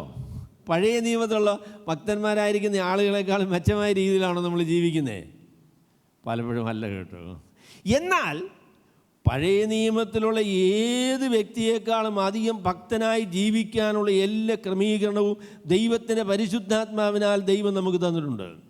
കർത്താവായ യേശു ക്രിസ്തു പറഞ്ഞ വേറൊരു വാക്ക് ഞാൻ പറയാം. സ്ത്രീകളിൽ നിന്ന് ജനിച്ചവരിൽ യോഹന്നാനേക്കാൾ വലിയവൻ ആരുമില്ല, എന്നാൽ സ്വർഗരാജ്യത്തിൽ ഏറ്റവും ചെറിയവനോ അവനിലും വലിയവൻ എന്ന് ഞാൻ സത്യമായിട്ട് നിങ്ങളോട് പറയുന്നു. അതാണ് പുതിയ നിയമവും പഴയ നിയമവും നമ്മൾ വ്യത്യാസം. അത് പഴയ നിയമത്തിലെ ഏറ്റവും കൂടിയ ആള് യോഹന്നാൻ സ്നാപകനാണ്. സ്ത്രീകളിൽ നിന്ന് ജനിച്ചവരിൽ യോഹന്നാൻ സ്നാപകനേക്കാൾ വലിയവൻ ആരുമില്ല, എന്നാൽ സ്വർഗരാജ്യത്തിൽ ഏറ്റവും ചെറിയവനോ അവനിലും വലിയവൻ എന്ന് ഞാൻ നിങ്ങളോട് സത്യമായിട്ട് പറയുന്നു. പുതിയ നിയമത്തിലെ ഏറ്റവും ചെറിയ വിശ്വാസി പഴയ നിയമത്തിലെ ഏറ്റവും വലിയ വിശ്വാസിയെക്കാളും മെച്ചമായ നിലയിലാണെന്നാണ് കർത്താവ് പറഞ്ഞത്. നമ്മളത് ഉപയോഗിക്കുന്നുണ്ടോ എന്നുള്ള കാര്യം നമ്മളുടെ ഭാഗത്തുള്ളൊരു വലിയ ചോദ്യചിഹ്നമാണ്. എൻ്റെ പൊന്നു സഹോദരങ്ങളെ, ഞാൻ പറയട്ടെ, ദൈവത്തിൻ്റെ പുതിയ ഉടമ്പടി, പുതിയ നിയമം, ദൈവവുമായി കർത്താവായ യേശു ക്രിസ്തുവിൽ കൂടെ നമുക്കുള്ളതായിരിക്കുന്ന ബന്ധം, നിരന്തരമായി ദൈവത്തിൻ്റെ പരിശുദ്ധാത്മാവിൻ്റെ അധിവാസം, അത് പുതിയ നിയമത്തിൻ്റെ അനുഗ്രഹമാണ്. അത് വിശ്വാസികളെ സകല സത്യത്തിലും വഴി നടത്തി കർത്താവായ യേശു ക്രിസ്തുവിനോട് അനുരൂപമായി രൂപാന്തരപ്പെടുത്തുവാൻ ദൈവം ഒരുക്കിയിരിക്കുന്ന ക്രമീകരണമാണ്. അത് അനുഭവിക്കാനായിട്ട് നമുക്ക് സാധിക്കുമോ? അത് നമ്മൾ അനുഭവിക്കുന്നുണ്ടോ എന്നുള്ളതാണ് നമ്മുടെ ചോദ്യം. We can be amazingly blessed. കർത്താവായ യേശു ക്രിസ്തുവിൽ കൂടെ അത്ഭുതകരമായ രീതിയിലുള്ള അനുഗ്രഹങ്ങൾ ദൈവം നമുക്ക് നൽകിയിരിക്കുകയാണ്. സ്വർഗത്തിലെ സകല ആത്മീയ അനുഗ്രഹങ്ങളാലും ക്രിസ്തുയേശുവിൽ നമ്മെ അനുഗ്രഹിച്ചിരിക്കുന്ന സ്വർഗത്തിലെ വലിയവനായ ദൈവം ആ അനുഗ്രഹത്തിൻ്റെ ആ ചെപ്പ് തുറന്ന് ആ അനുഗ്രഹങ്ങളെ അനുഭവിക്കുകയും അതിനെ ആസ്വദിക്കുകയും ചെയ്യുക എന്നതാണ് നമ്മളുടെ ഉത്തരവാദിത്വം എന്ന് പറയുന്നതാണ്. We are so blessed, we are unbelievably blessed. അവിശ്വസനീയമായ രീതിയിലുള്ള അനുഗ്രഹമാണ് ദൈവത്തിൻ്റെ പരിശുദ്ധാത്മാവിനാൽ ദൈവം ഈ വർത്തമാനകാലത്ത് സഭായുഗത്തിൽ ഈ പുതിയ ഉടമ്പടിയിൽ പുതിയ നിയമത്തിൽ നമുക്ക് നൽകിയിരിക്കുന്നത്. അപ്പോൾ അതാണ് കർത്താവ് പറഞ്ഞതായിരിക്കുന്ന വാഗ്ദാനം എന്ന് പറയുന്നത്. എന്നോട് കേട്ട പിതാവിൻ്റെ വാഗ്ദത്വം, എന്നോട് കേട്ട പിതാവിൻ്റെ വാഗ്ദാനം എന്ന് പറയുന്നത് അത് പരിശുദ്ധാത്മാവാണ്. പുതിയ യുഗത്തിൻ്റെ ആരംഭമായി, ദൈവസഭയുടെ ആരംഭമായി, ദൈവജനത്തെ പുതിയ ഒരു ക്രമീകരണമായി ദൈവം രൂപപ്പെടുത്തുന്നതിൻ്റെ ഭാഗമായി ഈ ലോകത്തിലേക്ക് ദൈവത്തിൻ്റെ പരിശുദ്ധാത്മാവിനെ ദൈവം അയക്കും എന്ന വാഗ്ദാനമാണ്. നിങ്ങൾക്ക് പരിശുദ്ധാത്മാവിനെ എന്നോട് കേട്ട പിതാവിൻ്റെ വാഗ്ദത്തം എന്ന് പറയുന്ന കാര്യം. We have the promise of the Holy Spirit. പുതിയ ഉടമ്പടിയിൽ, പുതിയ നിയമത്തിൽ, പുതിയ നിയമവിശ്വാസികൾക്ക് ദൈവം തൻ്റെ പരിശുദ്ധാത്മാവിനെ ഓരോ വിശ്വസിക്കുന്ന വ്യക്തികൾക്കും നൽകുന്നു എന്ന ആ അത്ഭുതകരമായ ക്രമീകരണം ആരംഭിക്കുന്നതിനെ സംബന്ധിച്ചാണ് നമ്മൾ ഈ ആദ്യ അധ്യായങ്ങൾ നമ്മൾ വായിക്കുന്നത്. അത് സംഭവിക്കുന്നത് പെന്തക്കോസ്ത് നാളിലാണ്. അപ്പോൾ അതാണ് ഞാൻ ഒന്നാമത് നിങ്ങളോട് പറഞ്ഞത്. എന്നോട് കേട്ട പിതാവിൻ്റെ വാഗ്ദത്തം എന്ന് പറയുന്നത് എന്താണ്? അത് ദൈവത്തിൻ്റെ പരിശുദ്ധാത്മാവാണ്. പുതിയ ഉടമ്പടിയുടെ ആരംഭമായി, പുതിയ നിയമത്തിൻ്റെ ആരംഭമായി, ദൈവസഭയുടെ ആരംഭമായി, ദൈവം തന്നിൽ വിശ്വസിക്കുന്ന ദൈവമക്കൾക്ക് ദൈവത്തിൻ്റെ പരിശുദ്ധാത്മാവിനെ നൽകുന്നത്, ഉദ്ഘാടനം ചെയ്യുന്നതിൻ്റെ ആ ക്രമീകരണവുമായിട്ട് ബന്ധപ്പെട്ട വാഗ്ദാനമാണ് the promise of the Holy Spirit എന്ന് പറയുന്നതായിരിക്കുന്ന കാര്യം. രണ്ടാമത് ഞാൻ പറയാൻ ആഗ്രഹിക്കുന്ന കാര്യം, അതും ഞാൻ പറഞ്ഞതിനോട് ചേർന്ന് പോകുന്ന കാര്യം തന്നെയാണ്. പറഞ്ഞു, ഏറെ നാൾ കഴിയും മുൻപേ നിങ്ങൾക്ക് പരിശുദ്ധാത്മാവ് കൊണ്ട് സ്നാനം ലഭിക്കും എന്ന് യോഹന്നാൻ സ്നാപകൻ പറഞ്ഞ കാര്യം കർത്താവ് തന്നെ ആവർത്തിച്ച് പറയുകയാണ്. പരിശുദ്ധാത്മാവിനാലുള്ള സ്നാനം എന്ന് പറയുന്ന കാര്യം 4 സുവിശേഷങ്ങളിലും വാഗ്ദാനമായിട്ട് പറഞ്ഞിട്ടുണ്ട്. യോഹന്നാൻ സ്നാപകൻ പറഞ്ഞു, എന്നെ കണ്ട് നിങ്ങൾ അങ്ങനെ വലിയ ബേജാറാകൊന്നും ചെയ്യേണ്ട ആവശ്യമില്ല. എൻ്റെ പിന്നാലെ ഒരുവൻ വരുന്നുണ്ട്, അവൻ്റെ ചെരുപ്പിൻ്റെ വാറഴിക്കാനായിട്ടുള്ള യോഗ്യത എനിക്കില്ല. അവൻ്റെ പ്രത്യേകത എന്താണെന്ന് ചോദിച്ചാൽ, ഞാൻ നിങ്ങളെ വെള്ളം കൊണ്ട് സ്നാനം കഴിപ്പിക്കുന്നു, എന്നാൽ എൻ്റെ പിന്നാലെ വരുന്നവൻ പരിശുദ്ധാത്മാവ് കൊണ്ട് സ്നാനം കഴിപ്പിക്കും എന്ന് പറഞ്ഞു. അപ്പോൾ പരിശുദ്ധാത്മാവിനാൽ സ്നാനം കഴിപ്പിക്കുക എന്ന് പറയുന്നതാണ് മെശിഹയുടെ ഏറ്റവും പ്രാധാന്യമേറിയ പ്രവർത്തനമായിട്ട് യോഹന്നാൻ സ്നാപകൻ പറയുന്നതാണ്. പരിശുദ്ധാത്മാവിനാൽ സ്നാനം കഴിപ്പിക്കുന്നയാളാണ് ആര്? മെസ്സിഹ എന്ന് പറയുന്നത് പരിശുദ്ധാത്മാവിനാൽ സ്നാനം കഴിപ്പിക്കുന്നയാളാണ്. എന്നാൽ ഈ പരിശുദ്ധാത്മ സ്നാനം എന്താണ് എന്ന കാര്യത്തെക്കുറിച്ച് സുവിശേഷങ്ങളിലോ ഈ പറയുന്ന ഈ വേദഭാഗത്തോ നമുക്ക് മനസ്സിലാവില്ല. എന്താ ഈ പരിശുദ്ധാത്മ സ്നാനം എന്ന് പറഞ്ഞാൽ എന്താ? അവിടെ അതിനെ അർത്ഥം വെച്ച് നോക്കിയാൽ പരിശുദ്ധാത്മാവിനാലുള്ള സ്നാനം, അത് കഴിഞ്ഞ ആഴ്ച ഞാൻ നിങ്ങളോട് അല്പമായിട്ട് പറഞ്ഞത്, സ്നാനം എന്ന് പറയുന്നത് ഡിപ്പിങ് എ പേഴ്സൺ, ഒരാളിനെ വെള്ളത്തിൽ മുക്കുമ്പോഴാണ് വെള്ളം കൊണ്ടുള്ള സ്നാനം. പരിശുദ്ധാത്മാവിനാൽ അങ്ങോട്ട് അല്ല, you are dipping that person in the Holy Spirit. അപ്പോൾ ദൈവത്തിൻ്റെ പരിശുദ്ധാത്മാവിൻ്റെ സ്നാനം എന്ന് പറയുന്നത് ദൈവത്തിൻ്റെ പരിശുദ്ധാത്മാവിനെ സുലഭമായിട്ട്, ദൈവത്തിൻ്റെ പരിശുദ്ധാത്മാവിൻ്റെ പ്രവർത്തനം അവിശ്വസനീയമായ നിലയിൽ, സമ്പൂർണ്ണമായ നിലയിൽ നമുക്ക് ലഭ്യമാക്കുന്ന ക്രമീകരണം എന്ന അതിൻ്റെ അർത്ഥം, ആ വാക്കുകളുടെ അർത്ഥം വെച്ച് നമുക്ക് പറയാനായിട്ട് സാധിക്കും. എന്നാൽ നമുക്ക് അതിൻ്റെ അർത്ഥം മനസ്സിലാക്കാനായിട്ട് നമ്മളെ സഹായിക്കുന്ന ഒരു വാക്യമേ ഉള്ളൂ ബൈബിളിൽ. അത് 1 കൊരിന്ത്യർ 12-ാമത്തെ അധ്യായത്തിൻ്റെ 13-ാം വാക്യമാണ്. 1 കൊരിന്ത്യർ 12-ാമത്തെ അധ്യായത്തിൻ്റെ 13-ാം വാക്യമാണ്. അപ്പോസ്തലനായ പൗലോസ് പറയുന്ന പ്രസ്താവനയാണ്. ലൂക്കോസിനെ സംബന്ധിച്ച് പറയുമ്പോൾ പറയാൻ കഴിയുന്ന ഒരു കാര്യം, ലൂക്കോസ് അപ്പോസ്തലനായ പൗലോസിൻ്റെ ശിഷ്യനായിരുന്നു. അദ്ദേഹത്തോടു കൂടെ യാത്ര ചെയ്തയാളാണ്. പത്രോസിൻ്റെ വേദശാസ്ത്രമൊക്കെ അറിയാവുന്നയാളാണ് ലൂക്കോസ്. അല്ലെ, ലൂക്കോസിൻ്റെ വേദശാസ്ത്രം രൂപപ്പെടുത്തിയത് അപ്പോസ്തലനായ പൗലോസാണ് എന്ന് ഒരർത്ഥത്തിൽ നമുക്ക് പറയാൻ പറ്റും. അപ്പോൾ അദ്ദേഹം അതിനെക്കുറിച്ച് പറഞ്ഞപ്പോൾ പറഞ്ഞു, യഹൂദനാകട്ടെ യവനനാകട്ടെ, ദാസനാകട്ടെ സ്വതന്ത്രനാകട്ടെ, നാം എല്ലാവരും ഒരേ ആത്മാവിനാൽ സ്നാനമേറ്റും ഒരേ ആത്മാവിനെ പാനം ചെയ്തും ഇരിക്കുന്നു എന്ന് പറഞ്ഞു. അപ്പോൾ ആത്മസ്നാനത്തിൻ്റെ ലക്ഷ്യം എന്താണ്, ആത്മസ്നാനത്തിൻ്റെ ഉദ്ദേശ്യം എന്താണ് എന്നതിനെക്കുറിച്ച് പറയുന്നത് അപ്പോസ്തലനായ പൗലോസാണ്. ആത്മസ്നാനത്തിൻ്റെ ലക്ഷ്യം എന്താ? ഏക ശരീരമാകുമാർ ഒരേ ആത്മാവിനാൽ സ്നാനമേറ്റിരിക്കുന്നു എന്ന് പറഞ്ഞാൽ സഭയുടെ ഭാഗമാക്കുന്നതിന് വേണ്ടിയുള്ള ദൈവത്തിൻ്റെ പരിപാടിയിൽ പരിശുദ്ധാത്മാവിൻ്റെ പ്രവർത്തനമാണെന്ത്? പരിശുദ്ധാത്മ സ്നാനം എന്ന് പറയുന്നത്. യഹൂദനാകട്ടെ യവനനാകട്ടെ, ദാസനാകട്ടെ സ്വതന്ത്രനാകട്ടെ, നാം എല്ലാവരും ഒരേ ശരീരമാകുമാറ് ഏക ആത്മാവിനാൽ സ്നാനമേറ്റിരിക്കുന്നു. അപ്പോൾ സഭയുടെ രൂപീകരണമാണ് പരിശുദ്ധാത്മ സ്നാനത്തിൻ്റെ ലക്ഷ്യമെന്ന് പറയുന്നത്. അതാണ് അപ്പോസ്തലപ്രവൃത്തി 2-ാമത്തെ അധ്യായത്തിൽ എന്താ നടക്കുന്നത്? അത് പരിശുദ്ധാത്മാവിനാൽ ദൈവത്തിൻ്റെ സഭ ആരംഭിക്കുന്നതാണ്. അപ്പോൾ പരിശുദ്ധാത്മ സ്നാനത്തെക്കുറിച്ചുള്ള വാഗ്ദാനം എന്നത് ദൈവത്തിൻ്റെ സഭ ആരംഭിക്കുന്നതിനെ സംബന്ധിച്ചുള്ള വാഗ്ദാനമാണ്. കർത്താവ് പറഞ്ഞു, ഏറെ നാൾ കഴിയും മുൻപേ നിങ്ങൾക്ക് പരിശുദ്ധാത്മാവ് കൊണ്ട് സ്നാനം ലഭിക്കും. ദൈവത്തിൻ്റെ പരിശുദ്ധാത്മാവിനെ പുതിയ ഉടമ്പടിയുടെ ഭാഗമായിട്ട്, പുതിയ യുഗത്തിൻ്റെ ആരംഭമായിട്ട് എല്ലാവരിലും എന്നേക്കും വിശ്വസിക്കുന്ന എല്ലാവരിലും എന്നേക്കും വസിക്കേണ്ടതിനായിട്ട് ദൈവത്തിൻ്റെ പരിശുദ്ധാത്മാവിനെ അയക്കും. ആ പരിശുദ്ധാത്മാവ് ചെയ്യാൻ പോകുന്ന ഏറ്റവും പ്രധാനപ്പെട്ട ഒരു കാര്യം, എല്ലാ വിശ്വാസികളെയും ഒരേ ശരീരത്തിൻ്റെ ഭാഗമാക്കി കർത്താവായ യേശുക്രിസ്തുവിൻ്റെ ശരീരമാകുന്ന സഭയെ പണിയാനായിട്ട് തുടങ്ങും. അതാണ് ഈ പരിശുദ്ധാത്മാവിനെക്കുറിച്ചുള്ള, പരിശുദ്ധാത്മ സ്നാനത്തെക്കുറിച്ചുള്ള വാഗ്ദാനം എന്ന് പറയുന്നത്. അതാണ്. അപ്പോൾ ഞാൻ ഒന്നാമത് പറഞ്ഞ കാര്യവും രണ്ടാമത് പറഞ്ഞ കാര്യവും ഒരു പ്രാവശ്യം കൂടെ പറയാം. കർത്താവായ യേശുക്രിസ്തു നമുക്ക് തന്ന വാഗ്ദാനം പരിശുദ്ധാത്മാവിനെ അയക്കാം എന്ന വാഗ്ദാനമാണ്. എന്നാൽ പരിശുദ്ധാത്മാവ് വരുമ്പോൾ പരിശുദ്ധാത്മാവ് ചെയ്യാൻ പോകുന്ന വളരെ പ്രധാനപ്പെട്ട ഒരു കാര്യം എന്നത്, പരിശുദ്ധാത്മാവിനാൽ സ്നാനം നൽകി കർത്താവായ യേശുക്രിസ്തുവിൻ്റെ ശരീരത്തിൻ്റെ ഭാഗമായി വിശ്വസിക്കുന്ന എല്ലാവരെയും, യഹൂദനാകട്ടെ യവനനാകട്ടെ, ദാസനാകട്ടെ സ്വതന്ത്രനാകട്ടെ, ഇവരെ എല്ലാവരെയും ഒരു ശരീരത്തിൻ്റെ ഭാഗമായി സഭയെ ആരംഭിക്കും എന്നതായിരിക്കുന്ന വാഗ്ദാനമാണ് കർത്താവായ യേശുക്രിസ്തു നൽകിയതായിരിക്കുന്ന വാഗ്ദാനം. അതാണ്, ഏറെ നാൾ കഴിയും മുൻപേ നിങ്ങൾക്ക് പരിശുദ്ധാത്മാവ് കൊണ്ട് സ്നാനം ലഭിക്കും എന്ന് പറഞ്ഞു. അപ്പോൾ ഈ രണ്ട് കാര്യം ഞാൻ നിങ്ങളോട് പറഞ്ഞു. മൂന്നാമത്തെ കാര്യം കൂടെ ഞാൻ നിങ്ങളോട് പറയാം. അപ്പോൾ ആദ്യത്തെ കാര്യം, കർത്താവായ യേശുക്രിസ്തുവിൻ്റെ വാഗ്ദാനം പരിശുദ്ധാത്മാവാണ്.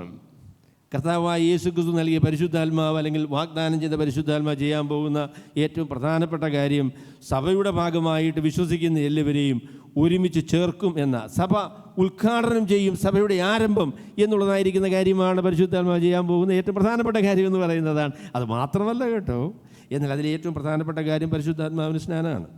മൂന്നാമത്തെ കാര്യം ആദ്യമേ പറഞ്ഞ കാര്യമാണ്. അവൻ കൂടിയിരിക്കുമ്പോൾ പറഞ്ഞു, നിങ്ങൾ യെരൂശലേം വിട്ടുപോകാതെ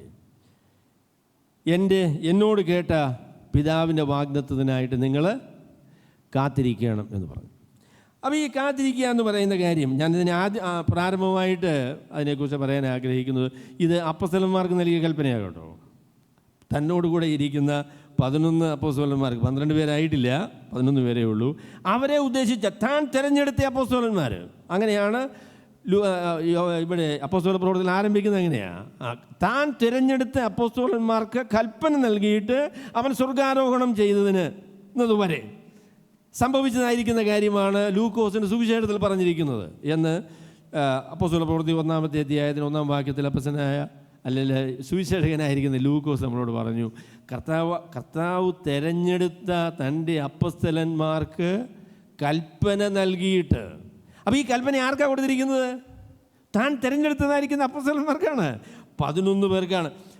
ഈ 11 പേരോടുകൂടെ പിന്നെ ഈ കാത്തിരിപ്പിന് വേണ്ടി ബാക്കി ആൾക്കാരുടെ കൂടി ഏകദേശം 120 ആളുകളുണ്ടായിരുന്നു. കൃത്യമായിരിക്കും നമ്പർ പറഞ്ഞിട്ടില്ല, എങ്കിലും 120ഓളം എന്നുള്ളതായിരിക്കുന്ന പ്രസ്താവനയാണ് നമ്മൾ കാണുന്നത്. അപ്പോൾ this commandment is actually primarily to the apostles. അപ്പോസ്റ്റലന്മാർക്കാണ് ഈ കൽപ്പന നൽകിയത് എന്ന് ആദ്യമായിട്ട് ഞാൻ നിങ്ങളോട് പറയാം.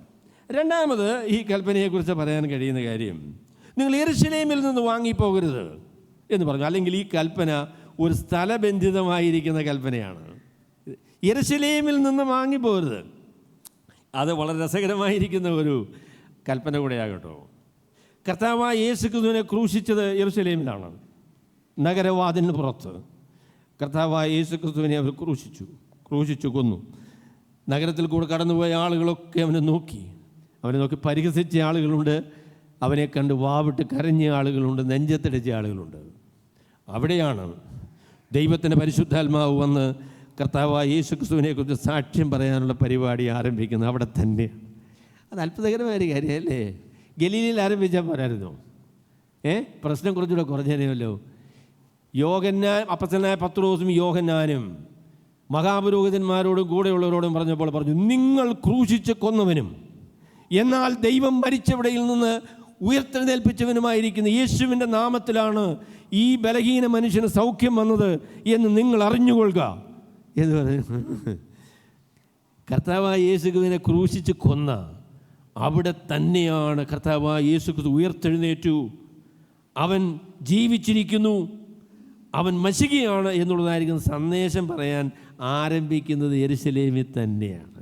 അത് ക്രിസ്തീയ വിശ്വാസത്തിൻ്റെ ഒരു വലിയ അത്ഭുതമാകട്ടോ. ക്രിസ്തീയ വിശ്വാസം സത്യമാണെന്നുള്ളതിൻ്റെ ഏറ്റവും വലിയ തെളിവ് ഞാൻ പറയാം.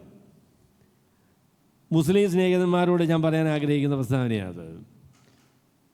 ക്രിസ്തീയ വിശ്വാസം പ്രഘോഷിച്ച ആളുകൾ ക്രിസ്തീയ വിശ്വാസം പ്രഘോഷിച്ചാൽ കയ്യടി കിട്ടുന്ന ഒരു സ്ഥലത്തല്ല ക്രിസ്തീയ വിശ്വാസം പ്രഘോഷിച്ചത്. അവർ തല പോകുമെന്ന് ഭയപ്പെടേണ്ടുന്ന ശത്രുക്കളുടെ മുൻപിൽ, യേശു ക്രിസ്തുവിനെ ക്രൂശിച്ച് കൊന്ന മനുഷ്യരുടെ മുൻപിലാണ് കർത്താവായ യേശു ക്രിസ്തു ഉയർത്തെഴുന്നേറ്റിരിക്കുന്നു എന്നുള്ളതായിരിക്കുന്ന സാക്ഷ്യം അവർ പറഞ്ഞത്. അപ്പം അതുകൊണ്ട് ഇത് കെട്ടിച്ചമച്ചൊരു കഥയല്ല. അനുകൂലമായ സാഹചര്യത്തിൽ ഭരണാധിപന്മാർ അനുകൂലമായി നിൽക്കുമ്പോൾ നമുക്ക് ഇഷ്ടമുള്ള കാര്യമൊക്കെ പറയാൻ കേട്ടോ. അബൂബക്കറും അലിയും ഒക്കെ ഭരണാധിപന്മാരായിരിക്കുമ്പോൾ ഖുർആൻ വാങ്ങിക്കുകയും കത്തിക്കുകയും പുതിയ ഖുർആൻ ഉണ്ടാക്കുകയും ഒക്കെ ചെയ്യാൻ പറ്റും. പക്ഷേങ്കിൽ യേശു ക്രിസ്തുവിനെ കുറിച്ചുള്ള സാക്ഷ്യം മഹാപുരോഹിതന്മാരുടെയും യേശുവിനെ കൊന്ന ആളുകളുടെയും മുൻപിൽ പറയുമ്പോൾ ആ പുനരുത്ഥാനം ശരിയല്ലെങ്കിൽ യേശു ക്രിസ്തുവിൻ്റെ ശവകുടീരത്തിലേക്ക് ഇവരെ പിടിച്ചുകൊണ്ട് പോയിട്ട് യേശു ക്രിസ്തു ഉയർത്തെഴുന്നേറ്റു അല്ലേ, കാണടാ, കർത്താവിൻ്റെ അസ്ഥിപഞ്ജരം ഞങ്ങൾ പൊക്കി കാണിക്കാമടാ എന്ന് പറയില്ലേ? അവർക്ക് പറയാൻ കഴിയാഞ്ഞതിൻ്റെ കാരണം എന്താ? ശൂന്യമായ കല്ലറ. യേശു ക്രിസ്തുവിനെ മരിച്ചിട്ട് ഉയർത്തെഴുന്നേറ്റിട്ടില്ല, അവൻ ഉയർത്തെഴുന്നേക്കാൻ പാടില്ല എന്നുള്ള രീതിയിൽ ആ കല്ലറയ്ക്ക് പടയാളികളെ കൊണ്ട് കാവൽ നിർത്തിയ ആൾക്കാരായി ഇവർ കേട്ടോ. യജമാനനെ അവൻ ജീവിച്ചിരുന്നപ്പോൾ ചെയ്തതിനേക്കാളും അധികം വലിയൊരു ചതി സംഭവിക്കാൻ പോയി. അതെന്താണെന്ന് ചോദിച്ചാൽ, കർത്താവിനെ അടക്കം ചെയ്തതിന് ശേഷം അവൻ്റെ ശിഷ്യന്മാർ വന്നവനെ മോഷ്ടിക്കും, എന്നിട്ട് ഉയർത്തെഴുന്നേറ്റിരിക്കുന്നു എന്നും പറഞ്ഞ് വലിയ ഘോഷണം നടത്തും. അത് നമുക്ക് ആദ്യത്തേതിനേക്കാളും വലിയ ചതിയായി തീരും. അതുകൊണ്ട് അത് തടയണമെന്ന് പറഞ്ഞു. അപ്പോൾ പീലാത്തോസ് പറഞ്ഞു, പടയാളികളെ തരാം, നിങ്ങളാൽ ആവോളം കല്ലറയ്ക്ക് ഉറപ്പ് വരുത്തിക്കൊള്ളുക എന്ന് പറഞ്ഞു. ഞാൻ വിചാരിക്കുന്നു മത്തായി സുവിശേഷകൻ്റെ ഒരു ഒരു വയ്പ്പും കൂടെ അതിനകത്തുണ്ട്. നിങ്ങളാൽ ആവോളം കല്ലറയ്ക്ക് ഉറപ്പ് വരുത്തിക്കൊള്ളുക എന്ന് പറഞ്ഞു. എന്നാൽ ആഴ്ചവട്ടത്തിൻ്റെ 1-ാം ദിവസം കർത്താവായ യേശു ക്രിസ്തു ഉയർത്തെഴുന്നേറ്റപ്പോൾ തൻ്റെ ഉയർത്തെഴുന്നേൽപ്പിനെ തടയാനായിട്ട് നിന്ന മനുഷ്യരെക്കുറിച്ച് പറയുന്നത് അവർ മരിച്ച മനുഷ്യന്മാരെ പോലെ ആയിത്തീർന്നു എന്ന് പറഞ്ഞു. അതിനെക്കുറിച്ച് കമൻറ്റേറ്റർ പറഞ്ഞപ്പോൾ പറഞ്ഞു, മരിച്ച കർത്താവായ യേശു ക്രിസ്തു ഉയർത്തെഴുന്നേറ്റു, മരിച്ച യേശു ക്രിസ്തു ഉയർത്തെഴുന്നേൽക്കരുത് എന്ന് പറഞ്ഞ് കാവൽ നിൽക്കുന്ന പടയാളികൾ മരിച്ചവരെ പോലെ ആയിത്തീർന്നു. They turned into ശവങ്ങളായി പോയി എന്നാണ് പറഞ്ഞു, പേടിച്ചിട്ട്. അതിൻ്റെ നടുവിലാണ്, യെരൂശലേമിലാണ് ക്രിസ്തീയ വിശ്വാസത്തിൻ്റെ സാക്ഷ്യം പറയുവാനായിട്ട് ദൈവം തീരുമാനിച്ചിരിക്കുന്ന അവിടെയാണ്. അതിനോട് ചേർത്തൊരു കാര്യം കൂടെ പറയണം കേട്ടോ. ദൈവ പരിപാടികൾക്ക് ദൈവം ഉദ്ദേശിച്ചൊരു വിശുദ്ധ നഗരമാണ് കേട്ടോ യെരൂശലേം. പഴയ നിയമമൊക്കെ വായിച്ചാൽ നിങ്ങൾക്കറിയാം, സങ്കീർത്തനമൊക്കെ വായിക്കുമ്പോൾ അറിയാം, യെരൂശലേമേ എൻ്റെ കാലുകൾ നിൻ്റെ നഗരത്തിൻ്റെ ഉള്ളിൽ നിൽക്കുന്നു. യെരൂശലേമേ ഞാൻ നിന്നെ മറന്നുവെങ്കിൽ എൻ്റെ വലങ്കൈ എന്നെ മറന്നു കളയട്ടെ. യെരൂശലേം എന്ന് പറയുന്ന നഗരം യഹൂദനെ സംബന്ധിച്ച് അത്രയ്ക്കും പ്രിയപ്പെട്ട നഗരമാണ്. കാരണം ദൈവത്തിൻ്റെ ആലയം നിലനിൽക്കുന്ന, ദൈവത്തിൻ്റെ പരിപാടികൾക്ക് നേതൃത്വം കൊടുക്കുന്ന, ദൈവിക പരിപാടിയുടെ കേന്ദ്രമായിരിക്കുന്ന സ്ഥലമാണ് യെരൂശലേം. പുതിയ പരിപാടിക്കും ദൈവം ആരംഭം കുറിക്കാനായിട്ട് തീരുമാനിച്ചിരിക്കുന്നത് യെരൂശലേമിൽ തന്നെയാണ്. അവിടെയാണ് ദൈവത്തിൻ്റെ പദ്ധതി ആരംഭിക്കാനായിട്ട് കർത്താവായ യേശു ക്രിസ്തു തീരുമാനിച്ചിരിക്കുന്നത്, യെരൂശലേമിലാണ്. അപ്പം അതുകൊണ്ട് യെരൂശലേമിൽ അവർ കാത്തിരിക്കണം എന്ന് പറഞ്ഞു. ഈ കാത്തിരിക്കണമെന്ന് പറഞ്ഞതായിരിക്കുന്ന വാക്ക് നിങ്ങൾ ഗ്രീക്ക് ഭാഷയിൽ ഒന്ന് നോക്കണം കേട്ടോ. അപ്പോൾ പറഞ്ഞു യെരൂശലേം വിട്ടുപോകാതെ. അപ്പോൾ യെരൂശലേമുമായിട്ട് വലിയ ബന്ധം ഈ പരിപാടിക്കുണ്ടെന്നുള്ള കാര്യം ആ പ്രസ്താവന നമുക്കറിയാമല്ലേ. നിങ്ങൾ യെരൂശലേം വിട്ടുപോകാതെ ഞാൻ നിങ്ങളോട് പറഞ്ഞ എന്നോട് കേട്ട പിതാവിൻ്റെ വാഗ്ദത്തത്തിനായി നിങ്ങൾ കാത്തിരിക്കണം. പിന്നെ കാത്തിരിക്കണമെന്ന് പറഞ്ഞതും രസകരമാണ്. പെരിമെനെയിൻ, ടു വെയിറ്റ്. പെരി എന്ന് പറഞ്ഞാൽ എന്താ? പെരിമീറ്റർ എന്ന് പറഞ്ഞാൽ എന്തുവാ? യെരൂശലേമിനെ വട്ടം നിൽക്കാൻ. You have to remain in Jerusalem. കാത്തിരിക്കുക എന്ന് പറയുന്ന യെരൂശലേമിലാണ്. മറ്റൊരിടത്തും കാത്തിരിക്കാൻ അനുവാദമില്ല. യെരൂശലേമിൽ തന്നെ കാത്തിരിക്കണം. അവിടെയാണ് ദൈവത്തിൻ്റെ പരിപാടി ആരംഭിക്കുവാനായിട്ട് ദൈവം തീരുമാനിച്ചിരിക്കുന്നത്. അതുകൊണ്ട് യെരൂശലേം വിട്ടുപോകാതെ നിങ്ങൾ പരിശുദ്ധാത്മാവിനായിട്ട് കാത്തിരിക്കണമെന്ന് പറഞ്ഞു. ശരി, അപ്പോസ്തലന്മാർ 11 പേര്, പിന്നീട് 12 ആകുന്നു. 120 പേര് അതിനായിട്ട് കാത്തിരുന്നു. ദൈവത്തിൻ്റെ പരിശുദ്ധാത്മാവ് ഈ ലോകത്തിലേക്ക് വന്നു. അപ്പം നമ്മൾ ഇന്ന് പരിശുദ്ധാത്മാവിന് വേണ്ടി കാത്തിരിക്കണമോ എന്നതാണ് രണ്ടാമത്തെ ചോദ്യം. പരിശുദ്ധാത്മാവിന് വേണ്ടി കാത്തിരിക്കും എന്ന് പറയുമ്പോൾ രണ്ടാമത്തെ ചോദ്യം, നമ്മൾ പരിശുദ്ധാത്മാവിനെ സ്വീകരിക്കാനായിട്ട് അല്ലെങ്കിൽ പരിശുദ്ധാത്മാവിന് വേണ്ടി കാത്തിരിക്കേണ്ട ആവശ്യമുണ്ടോ? ഈ കാത്തിരിക്കണം എന്നുള്ളതായിരിക്കുന്ന കൽപ്പന നമുക്ക് ബാധകമല്ല. അത് അപ്പോസ്തലന്മാർക്ക് മാത്രം ബാധകമായ, അവർക്കൊരിക്കൽ മാത്രം ബാധകമായ, പെന്തക്കോസ്ത് നാളുമായി ബന്ധപ്പെട്ട് മാത്രം ബാധകമായിരിക്കുന്ന ആ ഒരു കൽപ്പനയാണ് യെരൂശലേമിൽ പരിശുദ്ധാത്മാവിനെ സ്വീകരിക്കാനായിട്ട് അവർ കാത്തിരിക്കണം എന്നുള്ളതായിരിക്കുന്ന കൽപ്പന. അപ്പം അതിനെക്കുറിച്ച് പറഞ്ഞല്ലോ. അപ്പോസ്തല പ്രവൃത്തികൾ നമ്മൾ പഠിക്കുമ്പോൾ വളരെ പ്രധാനപ്പെട്ട ഒരു ചോദ്യം, ഡിസ്ക്രിപ്റ്റീവാണോ പ്രിസ്ക്രിപ്റ്റീവാണോ എന്നുള്ളതായിരിക്കുന്ന ചോദ്യമാണ്. ഇത് ഒരു സംഭവത്തിൻ്റെ വിശദീകരണമാണോ, അതോ ഇത് നമ്മൾ ചെയ്യാനായിട്ട് ഉദ്ദേശിച്ച് ദൈവം നമ്മളോട് പറഞ്ഞ കാര്യമാണോ? അതാണ് അപ്പോസ്തല പ്രവൃത്തി വായിക്കുമ്പോൾ നിങ്ങൾ വളരെ ഗൗരവമായി ചോദിക്കേണ്ട ചോദ്യമാണ്. Is it prescriptive? ഞാൻ ചെയ്യാനായിട്ട് ഉദ്ദേശിച്ചിട്ടുള്ള കാര്യമാണോ, അതോ അവർ ചെയ്തു എന്ന് പറഞ്ഞ കാര്യമാണോ? നിങ്ങൾ അപ്പോസ്തല പ്രവൃത്തി 4-ാമത്തെ അധ്യായത്തിൻ്റെ അവസാന ഭാഗത്തേക്ക് വരുമ്പോൾ നമുക്കറിയാം, ലേവി എന്ന പേരുള്ള കുപ്രോസ് ദ്വീപുകാരനായിരിക്കുന്നയാൾ, അദ്ദേഹത്തിൻ്റെ പേര് പിന്നെന്തായി? അദ്ദേഹത്തിൻ്റെ പേരാണ് ബർന്നബാസ്. പ്രബോധനപുത്രൻ എന്ന് അപ്പോസ്തലന്മാർ വിളിച്ച ലേവി എന്ന പേരുള്ള കുപ്രോസുകാരനായിരിക്കുന്ന ഒരാൾ തൻ്റെ നിലം വിറ്റു. അതിൻ്റെ സ്വത്ത് കൊണ്ടെന്ന് എന്ത് ചെയ്തു? അപ്പോസ്തലന്മാരുടെ കാൽക്കൽ വെച്ചു. ആ പ്രസ്താവന എനിക്ക് ബാധകമാണോ അതോ ബർന്നബാസിന് മാത്രം ബാധകമാണോ? അതിനെക്കുറിച്ച് നിങ്ങൾക്ക് തർക്കമില്ല. അതിന് കാര്യം എന്താ? തല്ലിക്കൊന്ന ഞാൻ എൻ്റെ വസ്തു വിൽക്കൂല, അത് പറയാൻ വിൽക്കോ? ഞാൻ വിൽക്കൂല, അതെനിക്ക് ബാധകമാണോ? അല്ലെന്നേ, അതെനിക്ക് ബാധകമല്ല. പിന്നെ ശിലോമതിക്കാസുകാരൊക്കെ പറഞ്ഞു കേട്ടോ ബാധകമാണെന്നൊക്കെ പറഞ്ഞു. എന്നാലും എല്ലാ വിശ്വാസികൾക്കും ബാധകമല്ല. വിറ്റവരുമായിരിക്കും നേതാക്കന്മാർക്ക് മാത്രമേ ഉള്ളത് ബാധകം. എൻ്റെ പൊന്നു സഹോദരങ്ങളെ, അപ്പോസ്തല പ്രവൃത്തിയിൽ ഒരു സംഭവം കാണുമ്പോൾ നിങ്ങൾ ചോദിക്കേണ്ട ചോദ്യം, ഇതൊരു വിശദീകരണമാണോ? Is this a description of something happened? സംഭവിച്ച കാര്യത്തിന് വിശദീകരണമാണോ, അതോ ഞാൻ ചെയ്യാനായിട്ട് ഉദ്ദേശിച്ചിരിക്കുന്ന കാര്യമാണോ? അതിൻ്റെ വാക്ക് നിങ്ങൾ മറക്കരുത്. ഞാൻ കഴിഞ്ഞ ആഴ്ച മറന്നുപോയായിരുന്നു. എന്താണ് വാക്ക്? Is it descriptive or is it prescriptive? ഇത് വിശദീകരണമാണോ അതോ എനിക്ക് ബാധകമായ കൽപ്പനയാണോ? അവിടെ അപ്പോസ്തലന്മാരോട് പറഞ്ഞു നിങ്ങൾ കാത്തിരിക്കണമെന്ന് പറഞ്ഞു. അവിടെ പെന്തക്കോസ്ത സമൂഹത്തിലുള്ള സഹോദരന്മാരെല്ലാം കൂടെ പറയും അത് ഡിസ്ക്രിപ്റ്റീവ് മാത്രമല്ല, അത് പ്രിസ്ക്രിപ്റ്റീവാണ്, നമുക്ക് എല്ലാവർക്കും ബാധകമാണ് എന്ന് പറയും. ബാധകമല്ല എന്നതിന് ഞാൻ കുറച്ച് തെളിവുകൾ, എൻ്റെ തെളിവിൻ്റെ നമ്പർ ഞാനങ്ങ് എഴുതിയില്ല, എന്നാലും ഞാൻ കുറേ തെളിവുകൾ പറയാം. ഒന്നാമത് അതിന് തെളിവായിട്ട് ഞാൻ പറയാൻ ആഗ്രഹിക്കുന്നത് അത് സ്ഥലബന്ധിതമായിരിക്കുന്ന ഒരു കൽപ്പനയാണ്. ഇപ്പം നിങ്ങൾ കാത്തിരിക്കാനായിട്ട് പറഞ്ഞാൽ കർത്താവിൻ്റെ കൽപ്പന നിങ്ങൾ അനുസരിക്കണമെങ്കിൽ യെരുശലേമിൽ പോകണം. യെരുശലേം വിട്ടുപോകാതെ എന്നോട് കേട്ട പിതാവിൻ്റെ വാഗ്ദത്തത്തിനായി കാത്തിരിക്കണം എന്നാണ് പറഞ്ഞത്. ആ കൽപ്പനയുടെ കുറച്ച് ഭാഗം മാത്രം എടുത്തേച്ച് ബാക്കി ഭാഗം വിട്ടുകളയാനുള്ള അനുവാദമില്ല കേട്ടോ. അപ്പോൾ ഞാൻ കാത്തിരിക്കുന്നത് ഇവിടെ കളമശ്ശേരിയിലാണോ? അത് ശരി, അതല്ല കാര്യമല്ലേ. പക്ഷേ എവിടെ കാത്തിരിക്കാനാണ് പറഞ്ഞത്? യെരുശലേം വിട്ടുപോകാതെ എന്നോട് കേട്ട പിതാവിൻ്റെ വാഗ്ദത്തത്തിനായി കാത്തിരിക്കണം. യെരുശലേം എന്ന് പറയുന്നത് ആ കൽപ്പനയിലെ അതീവ പ്രാധാന്യമുള്ള കാര്യമാണ്. അവർ ഗലീലേക്ക് പോകാൻ പറ്റില്ല. അവർ യെരുശലേമിൽ തന്നെ കാത്തിരുന്നേ നോക്കുള്ളൂ. വേറെ എവിടെ പോയാലും ഈ പരിപാടി നടക്കൂല. യെരുശലേം എന്ന് പറയുന്ന നഗരവുമായിട്ട് ബന്ധപ്പെട്ട കൽപ്പനയാണത്.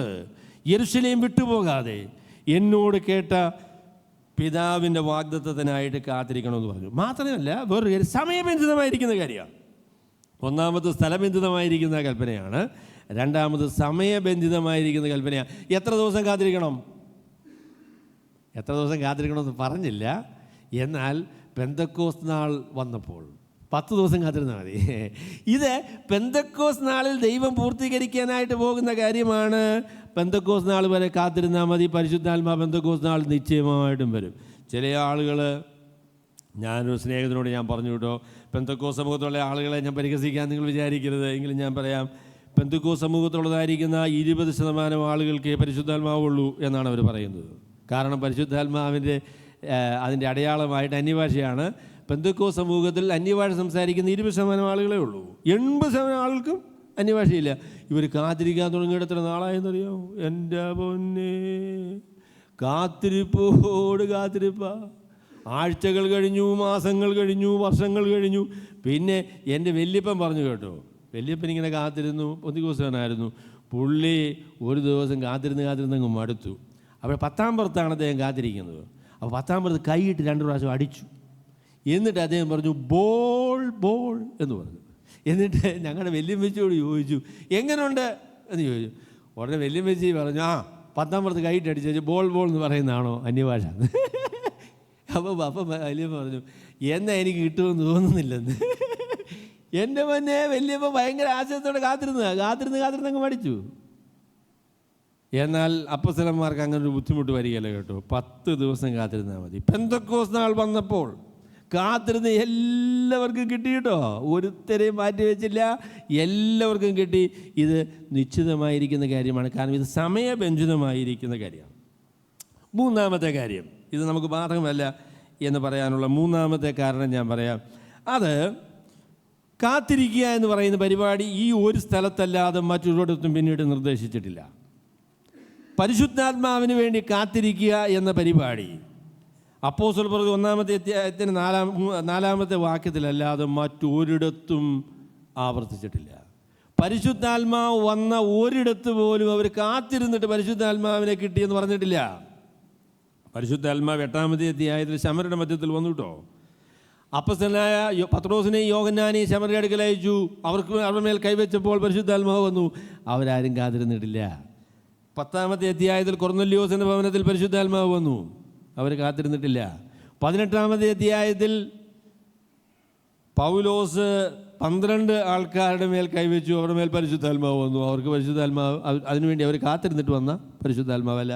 പുതിയ നിയമത്തിൽ പരിശുദ്ധാത്മാവിന് വേണ്ടി കാത്തിരിക്കണമെന്നുള്ളതായിരിക്കുന്ന കൽപ്പന ഈ ഒരു സ്ഥലത്തല്ലാതെ മറ്റൊരിടത്ത് പോലും ആവർത്തിച്ചിട്ടില്ല. അപ്പോൾ അതുകൊണ്ട് ഒരു കൽപ്പന ഒരു സ്ഥലത്ത് മാത്രമേ ഉള്ളൂ എങ്കിൽ അതിൻ്റെ അർത്ഥം അതൊരു സംഭവമായിരുന്നു എന്നാണ്. അല്ലാതെ അത് എല്ലാവരും ആവർത്തിക്കുവാൻ ആവശ്യമായിരിക്കുന്ന പൊതുവായിരിക്കുന്ന ഒരു പ്രമാണമല്ല. അത് പ്രത്യേകമായിരിക്കുന്ന ഒരു കൽപ്പനയാണ്. നാലാമതായിട്ട് ഞാൻ ഒരു കാര്യം കൂടെ പറയാം. നാലാമതായിട്ട് പറയാൻ ആഗ്രഹിക്കുന്ന കാര്യം, പരിശുദ്ധാത്മാവിനെ എങ്ങനെയാണ് കിട്ടുന്നത് എന്ന് മറ്റ് വേദഭാഗങ്ങളിൽ വ്യക്തമായിട്ട് പറഞ്ഞിട്ടുണ്ട്. പരിശുദ്ധാത്മാവിനെ കിട്ടുന്നത് കാത്തിരുന്നിട്ടല്ല, വിശ്വസിക്കുമ്പോഴാണ് എന്ന കാര്യം വ്യക്തമായിട്ട് മറ്റ് വേദഭാഗങ്ങളിൽ നമ്മളോട് പറഞ്ഞിട്ടുണ്ട്. 2-ാമത്തെ അധ്യായത്തിൽ അപ്പോസ്തലനായ പത്രോസ് പ്രസംഗിക്കുമ്പോൾ പരിശുദ്ധാത്മാവിനെ കിട്ടുന്നതിനെക്കുറിച്ച് അദ്ദേഹം എന്താ പറയുന്നത്? അദ്ദേഹം പറഞ്ഞു, നിങ്ങൾ ഓരോരുത്തൻ നിങ്ങൾ മാനസാന്തരപ്പെട്ട് ഓരോരുത്തൻ യേശുക്രിസ്തുവിൻ്റെ നാമത്തിൽ സ്നാനമേൽപ്പി, എന്നാൽ പരിശുദ്ധാത്മാവെന്ന ദാനം ലഭിക്കും. അങ്ങനെ പറഞ്ഞേ. നിങ്ങൾ വിശ്വസിച്ച് അല്ലെങ്കിൽ മാനസാന്തരപ്പെട്ടു എന്നുള്ളതിൻ്റെ അടയാളമാകട്ടോ സ്നാനമെന്ന് പറയുന്നത്. അല്ലാതെ സ്നാനമെന്ന് പറയുന്നത് രണ്ടാമത്തെ ഒരു കണ്ടീഷനല്ല. വിശ്വസിക്കുക, സ്നാനപ്പെടുക, അല്ല ആദ്യമേ രക്ഷിക്കപ്പെടണം, പിന്നെ സ്നാനപ്പെടണം, പിന്നെ പരിശുദ്ധാത്മാവിനെ കിട്ടും, അങ്ങനെയല്ല. വിശ്വസിക്കുമ്പോൾ പരിശുദ്ധാത്മാവിനെ കിട്ടുമെന്നുള്ള കാര്യം തന്നെയാണ് അപ്പോസ്തലനായ പത്രോസ് പറയുന്നത്. നിങ്ങൾ മാനസാന്തരപ്പെട്ട്, ബ്രാക്കറ്റിൽ അല്ലെങ്കിൽ മാനസാന്തരത്തിൻ്റെ പരസ്യമായിരിക്കുന്ന സാക്ഷ്യം എന്താണ്? സ്നാനപ്പെടുക. നിങ്ങൾ ഓരോരുത്തൻ മാനസാന്തരപ്പെട്ട് അതിൻ്റെ പരസ്യ പ്രഖ്യാപനമായി സ്നാനപ്പെട്ടാൽ അല്ലെങ്കിൽ വിശ്വസിച്ചാൽ നിങ്ങൾക്ക് പരിശുദ്ധാത്മാവെന്ന ദാനം ലഭിക്കും എന്നാണ് അപ്പോസ്തലനായ പത്രോസ് പറയുന്നത്. 120 പേർ അന്യഭാഷ പറഞ്ഞു. 3000 പേർക്ക് അന്യഭാഷ പറയാതെ പരിശുദ്ധാത്മാവിനെ കിട്ടി. അവർ വിശ്വസിച്ച് അതിൻ്റെ അടയാളമായി സ്നാനമേറ്റപ്പോൾ അവർക്ക് പരിശുദ്ധാത്മാവിനെ ലഭിച്ചു. പിന്നീട് 10-ാമത്തെ അധ്യായത്തിൽ അപ്പോസ്തലനായ പത്രോസ് അതിനെക്കുറിച്ച് പറയുമ്പോൾ അവൻ്റെ പ്രസംഗം കേട്ട് എല്ലാവരുടെ മേലും പരിശുദ്ധാത്മാവ് വന്നു. പ്രസംഗം കേട്ടാന്ന് പറഞ്ഞതിൻ്റെ അർത്ഥം എന്തുവാ? കേട്ടാൽ ഉടനെ പരിശുദ്ധാത്മാവിനെ കിട്ടുമോ? കേട്ടു എന്ന് പറഞ്ഞപ്പോൾ കേട്ടിട്ട് വിശ്വസിച്ചു എന്നതിൻ്റെ അർത്ഥം. അവർ കേട്ട് ആ വചനം വിശ്വസിച്ചപ്പോൾ പരിശുദ്ധാത്മാവ് അവരുടെ മേൽ വന്നു. പരിശുദ്ധാത്മാവിനെ ലഭിക്കുന്നത് സുവിശേഷം കേട്ട് ആ സുവിശേഷം വിശ്വസിക്കുമ്പോഴാണ്. ഒരു വാക്ക് ഞാൻ ഇനിയും വളരെ ശക്തമായ രീതിയിൽ അപ്പോസ്തലനായ പൗലോസ് പറഞ്ഞതുകൂടെ വായിച്ച് ആ വിഷയം ഞാൻ അവസാനിപ്പിക്കാം. അദ്ദേഹം ഇങ്ങനെയാണ് പറഞ്ഞത്. അത് എഫേസ്യ ലേഖനം 1-ാമത്തെ അധ്യായത്തിൻ്റെ 14-ാമത്തെ വാക്യമാണ്. 1:14 ഇങ്ങനെയല്ലേ വായിക്കുന്നത്? 13-14 വായിക്കണം. അവനിൽ നിങ്ങൾക്കും നിങ്ങളുടെ രക്ഷയെക്കുറിച്ചുള്ള സുവിശേഷം എന്ന സത്യവചനം നിങ്ങൾ കേൾക്കുകയും അവനിൽ വിശ്വസിക്കുകയും ചെയ്തിട്ട് തൻ്റെ സ്വന്തം ജനത്തിൻ്റെ വീണ്ടെടുപ്പിന് വേണ്ടി തൻ്റെ മഹത്വത്തിൻ്റെ പുകഴ്ചയ്ക്കായിട്ട് നമ്മുടെ അവകാശത്തിന് അച്ചാരമായ വാഗ്ദത്തത്തിന് പരിശുദ്ധാത്മാവിനാൽ മുദ്രയിട്ടിരിക്കുന്നു. കർത്താവായ പരിശുദ്ധാത്മാവിൻ്റെ മുദ്ര, പരിശുദ്ധാത്മാവിൻ്റെ മുദ്ര എന്നതിനേക്കാളും പരിശുദ്ധാത്മാവ് എന്ന മുദ്രയാകട്ടോ. പരിശുദ്ധാത്മാവ് എന്ന മുദ്ര എങ്ങനെയാണ് ലഭിക്കുന്നത്? അവനിൽ നിങ്ങൾക്കും നിങ്ങളുടെ രക്ഷയെക്കുറിച്ചുള്ള സുവിശേഷം എന്ന സത്യവചനം നിങ്ങൾ കേൾക്കുകയും അവനിൽ വിശ്വസിക്കുകയും ചെയ്തിട്ട്. സുവിശേഷം കേൾക്കണം, സുവിശേഷം എന്ന സത്യവചനം നിങ്ങൾ കേൾക്കണം, എന്നിട്ട് ആ സുവിശേഷത്തിൽ വിശ്വസിക്കണം.